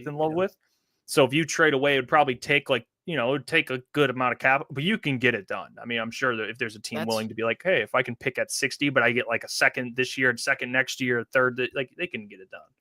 That's why if you're a team like Cleveland, like, yeah, you take Cam Ward or Shadur Sanders, it's fixing nothing for your franchise. Trade back, you get so much assets holding the number 2 pick for either Travis Hunter, quarterback, Abdul Carter, whoever, and now you're going to be in the same exact position next year. It's going to be a better draft class, and your cap's going to be a little bit better. So I think trading back, even for the Lions at 28, we've done that situation a couple of times. I'm not going to be mad if all drafts, the Lions trade out of the 1st round with what their team need is, a defensive end. If they trade out of the 1st round, I'm not going to be too upset. It'll suck because we'll have the draft party, no Lions pick. But as far as what the Lions are getting, they're going to get more assets in either this draft to add depth on the defensive line or fill holes next year when that money is going to be a little bit tighter. So trading back in this year's draft, I think, is probably better than trading up multiple picks. But so this is the thing too. Like Andrew did this. He said, I think what puts the scenario over the top is getting 22 while retaining 28. I just don't think people realize, like, I think when you think, hey, trade up into the 1st round, I think everyone just thinks like, oh, just give up your 1st pick in the 1st. Like, that's not always the scenario. You could keep your 1st and you can go back into the 1st round and get someone. And that's where I think some people don't kind of look at it. And if you if you like, all right, you're giving up a second and a third to get back into the first, and it makes sense. And Jeff, like we've seen trades like that happen. It's a scenario to where, again, the reason I thought of it is like, hey, no one's really brought this up because it's typically like, hey, do you stay at 28? Do you move up or do you move back? Right. We've seen Brad get 2 first-round picks in a draft. We've seen him on draft night be like, I want another guy in the first. We know how valuable pulls off this 60 to 22. That is like that's for Steph from deep. It would be impressive. I don't think it's so impossible. mad about the Chargers fan. Yeah, Yeah, I don't think it's hey. impossible. I think it's unlikely, but I don't think it's impossible. I'm not going to argue that with you that it's impossible. You just have to find the right team in the first that's willing to say, hey, I'll move back. And you have to be able to be willing to give up assets. And in my opinion, I would give up to get back into the first round here. Like I would be willing to give up the second next year, a third next year. Like I would be willing to give up you're basically giving them 2 seconds in the third, right? Like that's a big haul. Mm-hmm. Yeah. All right. Well, good. Yeah, I like it, Boom. And it's not like the 12th pick, like Michael Lucci's. No one's taking a late second. Like Brad traded up to the 12th and gave up an early second round pick. We're talking about the back half of the first round for a later second round pick, and basically 2 late second rounds, not just 1. That's where it's like it changes a little bit. He said maybe Quest. Yeah, the Vikings GM. All right. Well, let's get to yours. I'll go last. So okay. I'll because people kind of sound. I'm excited. I say this every week, but I think this might be my best one. I think it might be. It feels like every week they just get. It's like here we go. All right, Klotzy, talk to me here. What are we thinking? Come on, boys. All right. So normally I usually have a lot of draft picks here. Normally I'm moving around. I did make trades, but I really did not feel like walking out of here with 7 or 8 picks like I normally do. I think I got 6 here. I usually have 7, 8, maybe even 9 sometimes in my mock drafts. But the Lions already have enough depth, especially a lot of their spots. What do they need? They need key contributors in the spots that they have open. And I was watching it. And if Kenneth Grant falls past the Arizona Cardinals, boys, I'm going to be pounding the table for Kenneth Grant, because Kenneth Grant, I think we've all agreed to it, but I think there's a world realistically, like this is not just like, oh, this is like, I genuinely believe there is a world that Kenneth Grant is the best defensive tackle in this draft class. I think he's been playing next to Mason Graham, who is going to be elite. I'm not saying that Mason Graham won't. But I think it was going to be one of the two, Mason Graham or Kenneth Grant. One of them is going to be picked really high, and the other one, just because they're playing right next to him, they're going to fall a little bit. But when you watch Kenneth Grant, how he can translate to the NFL, he's like a Fletcher Cox 2.0. Like the man can just do it all. He's athletic. He can get to the quarterback. I know, Boone. I see you smiling. But Kenneth Grant is going to be one of the better defensive linemen in general from this draft class. You move up from 28 to 20 to get that guy. You're going to have Aleem McNeil coming off a knee injury, so he's not going to be ready to be week 1. DJ Reader's kind of an older vet. Kenneth Grant goes in that lineup week 1. He's not leaving. Like Kenneth Grant is somebody that can start day 1 and have success day 1. It would be Aleem McNeil, Kenneth Grant. Oh, you have DJ Reader, Mekhi Wingo, Levi Onwuzurike. That's your defensive tackle spot. If you have Kenneth Grant, all the Lions fans that were like, oh, we passed on Jalen Carter, they're going to shut up. They're going to shut up if you go up and you get Kenneth Grant. And then in the second round, remember, I was telling you boys, I think this will be a draft where we're waiting for the defensive end that's going to be taken. Second round, traded up again. I believe it was with the Colts. Traded Hendon Hooker and a third-round pick next year. And you go up and you get the mammoth out of Minnesota, the Big Ten Offensive Player of the Year, the man who held Abdul Carter back-to-back years to 0 hurries, 0 pressure, 0 sacks, playing up against Ohio State, Penn State, elite defenses, Oregon. He's been able to shut down the elite pass rushers outside of Michigan for years. He's given up 1 sack over the last 2 years each season. Both of them have been to Michigan, and Kenneth Grant and Mason Graham in that defensive line. So you get him out there, and like I said, you're keeping Taylor Decker, but now you're going to get the dominant offensive tackle outside of Penei Sewell for your team for the next 5-6 years, and you're going to get him on a second-round contract. So Ariante Irsay, like I said, you're going to have to trade up to get him, but you are getting a monster on the opposite side of Penei Sewell. And then somebody that I think it was my first breakdown that I did all year is Jordan Birch, guys. He was falling to the third round of the drafts, but I do not see a world where Jordan Birch is a third-round pick. He fits exactly what the Lions want. Size, check. Good against the run, check. Athlete, check. RAS score, check. Can get to the quarterback, check. He's the same height, weight, basically, as Shamar Stewart, but he has 8.5 sacks. So Shamar Stewart's career is 4.5. He played in the SEC, wasn't the best at South Carolina, but transfers to Oregon, and it's arguably their best defensive lineman, defensive player in general. Jordan Burch is somebody that you find in the second round, third round. But when you look at his traits, yeah, maybe he might need a little bit more refinement, but he's going to be a solid starter in the NFL for the next 5 years. Like, he's going to be a starter in the NFL for a long time. Not saying he's going to be TJ Watt, but we talk about, I was like, at the bare minimum, if the Bills don't sign Gregory Rousseau, find a way to bring him home. AJ Espinosa, George Karlaftis, that's what Jordan Burch is. And he has higher upside, but at the least, you are getting a guy that can play all 3 downs, is athletic, and can stop the run and get to the quarterback and set an edge. And at 102, try to keep this a little bit realistic. I can't talk right now, fellas. Femi Oladipo. We've been talking about him for a couple of times. Defensive end, so I like that. He kind of brings that NASCAR. But I think the other thing that you wouldn't really think about is we need some more depth at linebacker. And pretty much his whole career outside of this year, Femi's been playing off-ball linebacker, that Mike spot.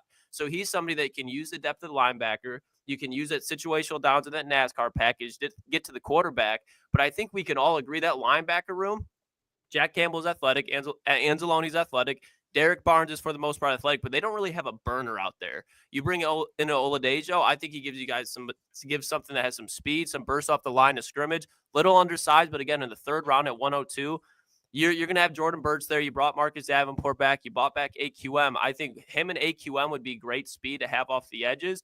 And then you dip in the 6th round with 196, and you get Miles Frazier. So you have Christian Mahogany.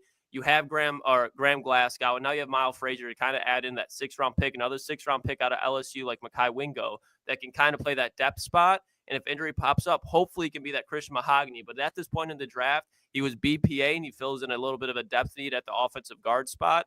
And then Malachi Moore in the 7th round. Malachi Moore, I think, is needed depth, but I still don't think Lions fans are talking about enough. And it's not like it has to be a conversation because it's going to change the way that this defense has looked. But Avonte Maddox from Philadelphia, I would be willing to bet, especially that they haven't signed another safety, that Avonte Maddox, the corner that they just signed from Philly, he's going to be playing and repping a lot of safety this year for the Lions. Doesn't mean he's going to be strictly at safety, but for that depth spot behind Kirby and Brian Branch, they're going to have Avonte Maddox repping that a lot. Pair him with Malachi Moore, that's your safety room. You're going to have Brian Branch, Kirby Joseph, Avonte Maddox, who is depth for the Philadelphia Eagles, Super Bowl champions this year, and then Malachi Moore, who keeps sliding down the draft. There's no way he's a 7th-round pick, but if he's taken there in the 7th in PFF, I'm going to take him every time. So I got Kenneth Grant, Ursi, Burch, Oladipo, Frazier, and Malachi Moore, boys. Not a lot of picks, but I think there's a lot of value in where these picks were taken. So I like this draft. It's not something that I think is going to happen 100%, but if it did,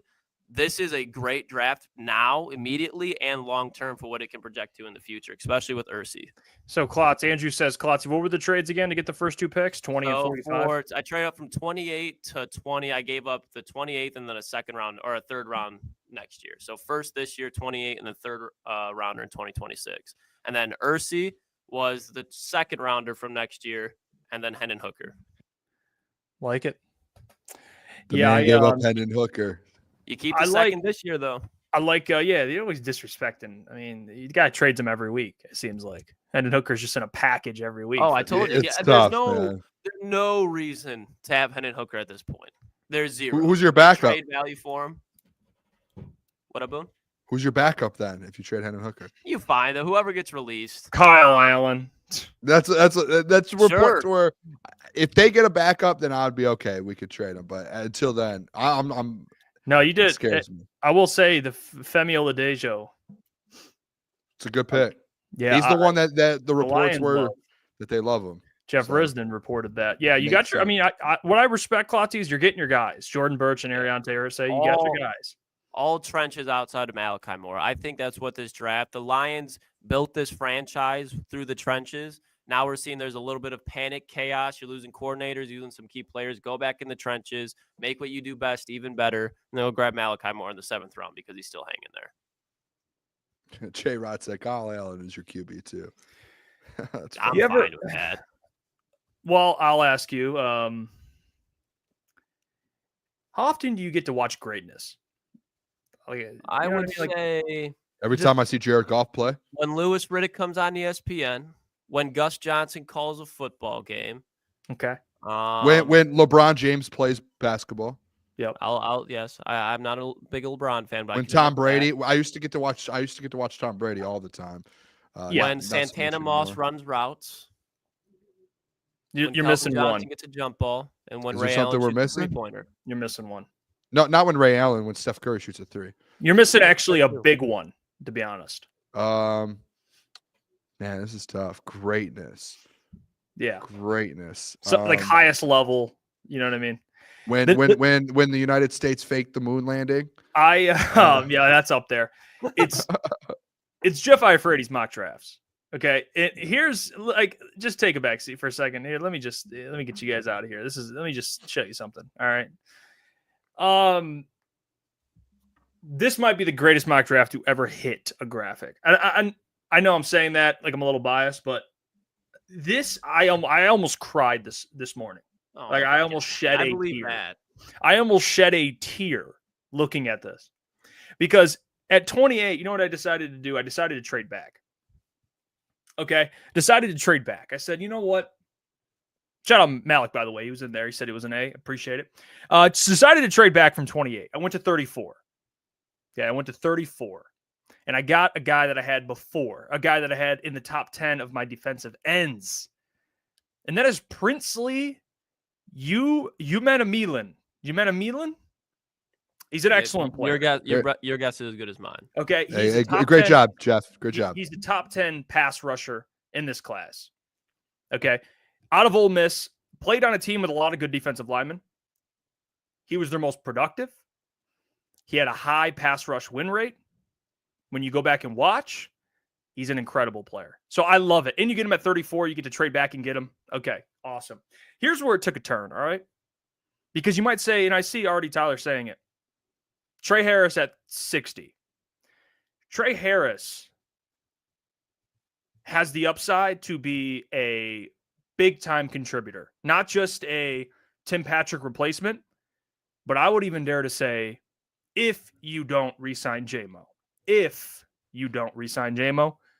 potential wide receiver 2 replacement. I think Trey Harris will be drafted in the second round. I think he will have a really good career, and he fits exactly what the Lions do look for in that outside X, and I'm excited to see where Trey Harris goes in his career. So I took a wide receiver at 60. But when you go on and look, I still got pass rushers. Deion Walker. Love Deion Walker. You talked about him in yours, Boone. He can play all over. Okay, he's huge. He has the size. He has everything you like, what you're looking for. Led the nation in pressures in 2023 when he had 7.5 sacks, I believe. So, yeah, productive. He can do it all. Like it. He's humongous. And you're not going to have Aleem McNeil to start the year. You'll have Deion Walker. Okay, so you'll have a place for him right away.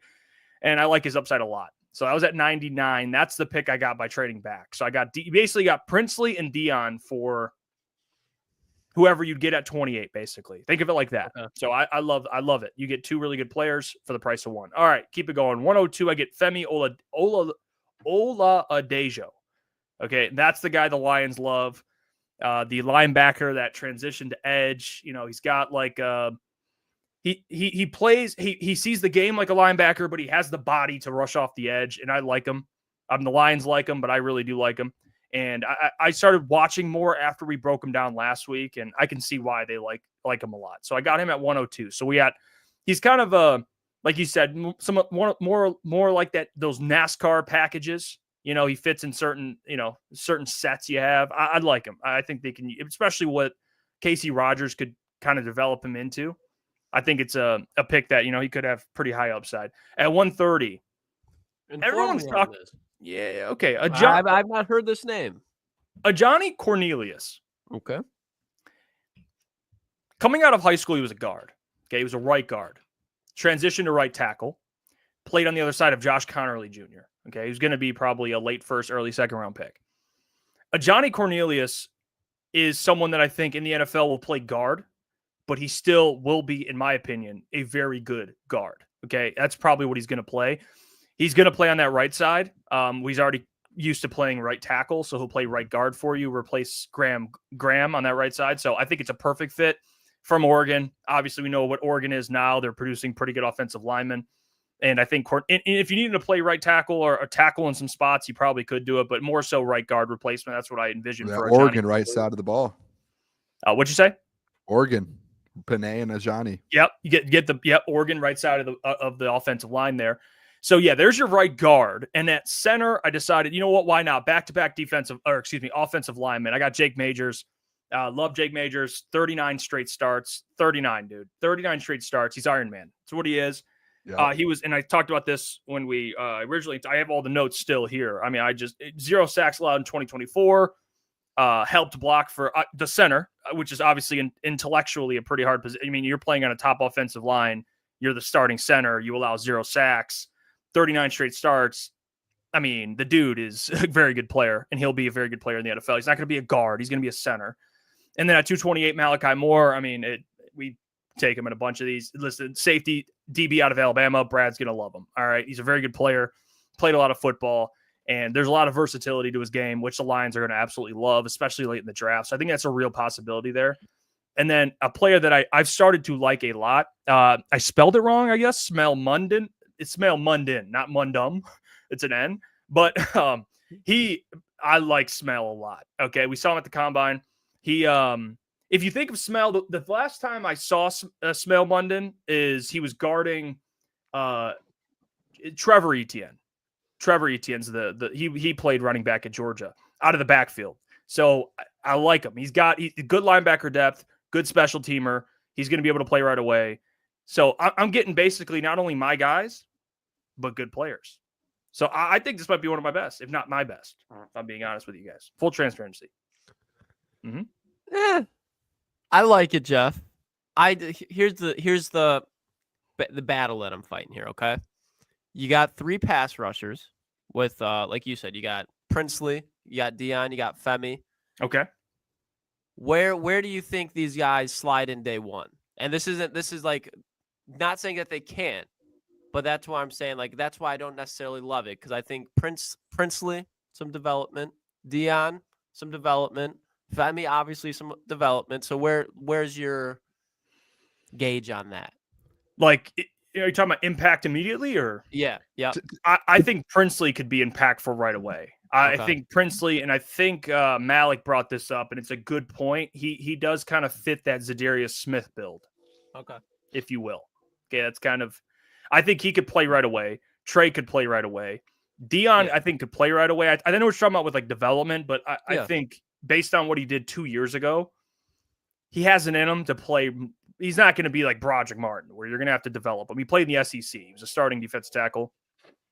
I don't think it's going to be like like a Broderick situation where it's like, wait 2 years. You know what I mean? He'll be pretty good. To be fair, too, we all took the same amount of defensive linemen. So it's like, which is different flavor. I think Klotz, to kind of back Jeff on this, like, I think you took the same amount. Like, I think that's what the Lions. I think they have to get the depth. It's the players you're talking about. Yeah, I guess even with the players, like I'm okay with the ones that Jeff took, because like Deion Walker, like whether you have to develop him or not, like you're gonna have a lean there too. Like you took Kenneth, like all right, are you gonna slot Kenneth in over DJ or yes? But you see what I'm saying though, like that's the point where it's like with Deion, it's that's a depth piece, like that's a very good depth piece, and you're not having to trade up to get him. You're at 99 sitting there, boom, get him. Femi, boom, edge depth, like. Same with Princely, like edge depth. Like I think that's the most important thing out of all of this. It's all of these guys aren't going to come in and like, hey, where do you fill them in? Like, no, you're drafting strictly because you've never had depth in that room. Like it's time to finally have depth at the edge position. It's fine to have depth at the defensive line position. Yeah. Whether they've tried it or not before in the past, it hasn't worked. So it's like you should be taking 3 defensive linemen in this draft. This is a position of need that, hey, and it's not that it's just a position of need. It's a deep defensive line class. So in the top 100 picks, like go for 3 of them. Go get 3 guys because it's so deep. And some of them got a hit, right? So that's right. I'm with Jeff on these, like the Princely. I would take all 3 of those guys. I would walk out of the draft very happy. Klotz, you remember the name Princely? Oh, I like Prince. The Fresh Prince. Oh, yeah, it had nothing to do with me not liking the 3. I was just like, I think there's trying to think of how to phrase this. More pro-ready guys, if that makes sense. And it's not that I dislike the players, but I just think with all of them, there's a little bit more development than some of the other guys that could be there. But again, I don't hate it. Like, it's a good draft. I'd be happy with this draft. I was just seeing where you thought on it, your gauge on it. And I think because of the depth of this class, I wouldn't rule out trading back. Mm-hmm. Okay. If they're not in love with it, let's say James Pierce, even though I love James Pierce, let's say hypothetically they don't think he's a fit and he's there and they're not in love, they could trade back technically and get either an offensive lineman like a Donovan Jackson, a Tyler Booker, Princely. Like 34 is a good spot. You're 2 picks out of the first round. Someone's going to be right there. That's where they actually took Laporta.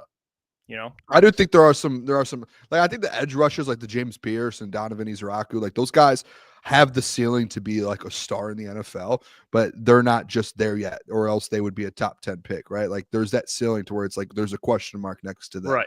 And if Brad doesn't feel comfortable enough to take that and say, hey, there's a question mark, what can they be and can we turn them into something? I'm comfortable, and I might have done it in a mock draft at some point, trading back and just taking BPA. And I think that's like with Princely, like Jeff, like that's why I think 28 to 34. All right, that's probably BPA, especially when it comes to the edge position. And that's a guy to where you probably know what Princely is going to be in the NFL, and there's a chance, the floor is there. You know what that is, but the ceiling's still there as well. And you're trading back and getting assets with it. Yeah, it's like Princely. Let's say Princely from 30 at to 40 is like 8 to 10 a year sacks. You'll take that. Yeah. You know what I mean? Every time. Like he might not be Hutch, but at 34, if you get 8, 10 sacks, like maybe 11 at his highest. Yeah. It's Karlaftis. Yeah, like that's a 34th overall draft pick. Maybe they don't think 28's that. They get, they trade back, save a little bit of cash, get more picks. That's what you get Dion for. You get another selection. So there you go. There's our mocks. I thought there was a good mock drafts. Yeah, no, you know what? It's I mean, we're on 5.0, but somehow every week it's like you're finding ways to have different scenarios. And that's the first time I've ever traded back in any of these. So Tyler says, I think each draft is in the A territory from you guys. I think Boone had the best top of the draft. I think Lucas had the best top to bottom. And I think had the deepest draft. I think Jeff had the best mid to late phase. Come on now. There you go. We're all winning. Let's see. Lloyd says most likely an edge. You drafted 28 is going to be a rotation player at least to start. Yeah, you have a great team. No one's starting. I mean, unless you want to trade up into the top like 15, or you want to go get I don't know, Mike Green. Yeah, like some of those players. They actually met with Mike Green or Donovan Izaraku. Like those they are met guys with Mike Green, but they didn't meet with James Pierce. So that's interesting. Maybe they trade up for Mike Green. Maybe we just haven't done it. I don't know. I'd be all for that. Yeah. Yeah. Mm-hmm. And honestly, too, the biggest thing too with all of this, like last year, there were so many players, even like the Terrion or Quinyon, where we had like, hey, we could take a corner, and we mocked the Lions taking a corner at times. And the biggest thing with it is like, there's just no way these guys are available. There's no way. And then guess what? Guys start to drop, like things start to happen, and you're sitting there and you're like, what's going on? Like the Rams video we watched, they didn't think any of those defensive linemen were going to drop to them or even have a chance to trade up, but guys start to fall. If Mike Green falls to the 20s, like 20, 21, you're like, I got to take him. Well, this was the scenario I was in. The Giants took Travis Hunter. So Jackson Dart was still there. So my scenario was I traded with the Giants. They traded back into the first, took Dart, and I went to 34. Smart. So That's like a real, that could happen. I tried to keep it like real. That could happen. It's just so weird, like how the draft can fall, like especially when it comes to defensive players. Like last year, how the whole thing happened with the defensive players, and there was just a run on offensive guys. It could change literally everything. By the way, shout out Coda. Became a Crunch member. Did not shout out. Earlier, so appreciate you for that, Coda.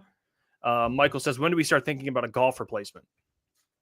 Probably his final 2 years on the contract. There's really no point to do it right now. Like if you draft a guy, it's going to be another Hendon Hooker situation. I'd say like if Goff goes out there and lays an egg this year, maybe. But either way, you're stuck with Jared Goff for the quarterback the next season and the following season. So really, you're just drafting backups at this point. I don't think you draft anybody to replace Jared Goff. Disagree. I'm one of those guys, and I've made this for like the last 3 years since I've been doing this. Contending teams constantly are drafting quarterbacks at some point in a draft. And I'm not saying they have to trade and make moves like they did for Hendon Hooker, but in the late rounds or somewhere, some way, like you need to be like that needs, and I'm sure it'll happen. Like I'm sure Brad's going to take another quarterback in the next year or two, whether it's this year or next year, but you do have to like, that needs to be in the back of your mind. And it's not first or second, third round. It's just like, like with Brock Purdy's with the 49ers, just like getting guys in the building. And if someone hits, boom, there's your guy moving forward. Like a Tyler Shark. Tyler Shark drops to the 5th round. Brad Holmes, boom, take him. Like, yeah, you need guys to help now. That's what those first few rounds are for. That's why you have 7 or 8 picks. So you're able to take a quarterback and say, hey, and it's something like, again, if people disagree with me, just go look at what the Patriots did for all those years with Tom Brady. Look at what the Eagles did for all those years. Kansas City still does it. They're just constantly. It's a constant. When you're trying to continue to keep your franchise going, you are constantly trying to just boom, boom, boom, take quarterbacks here and there, here and there, here and there. And if one hits, it hits. Like you want to try and be lucky and get that guy in your building to where if your quarterback, when it's time's up, you want to have that next guy in that building already. And if not, then obviously you have to make big moves in free agency and trades. Cowboys did it with Dak. I mean, Dak took over for Tony Romo. He was the 3rd, 4th round pick, I think. It's really it's every franchise that's at the top does it. Yeah, I mean like the Eagles took Tanner McKee, and that was Jalen Hurts. I mean, he was coming off like a rough year, but they paid him. You know what I mean? They still took Tanner McKee, and now he's their backup. So traded away Kenny Pickett for the McKee, the McKee Magic. McKee Magic. Hey, he's not that bad. He's their backup now. They got rid of Kenny Pickett. They said we're rolling with Dorian Thompson Robinson, DTR. It's Tanner McKee. They said Tanner McKee's QB too. Malik says 2026 is looking like a deep QB class. I wouldn't hate taking his successor in 26. Yeah, I have to see this year, man, with Goff. I just got to see more because if he continues to ball out, like they're always going to take quarterbacks, but I'm talking about an actual successor, like someone taking his spot. I'd have to see this year. You do see it in the NFL that happen in like the first round where quarterbacks, they feel like they're in a good position and then boom. Oh, like the Aaron Rodgers with Jordan Love. You're like, whoa, like they just used a 1st round pick on a quarterback. He's an MVP when you have winner. Aaron Rodgers. Yeah, he's getting a little older, but still he was coming off MVPs and they took one. Imagine this year if Brad says, give me Jackson Dart. That would be crazy, dude. BPA. That would be Jackson nuts, Dart. dude. Oh, that would be crazy, dude. That will never happen, but that would be like a wolf. Hey, appreciate you all. Thank you guys for the support. I think we're like 100. Let me check right now. I checked this morning. We are like 130 away from 13K. So, hey, the support's been big. We appreciate you. Get your merchandise, officialctsports.com. We'll be back tomorrow. So like the stream before you leave. Always do. It supports us, pushes in the algorithm a little bit. So yeah, appreciate that. But until tomorrow, when we come back, we will catch you all. Love you guys. Peace.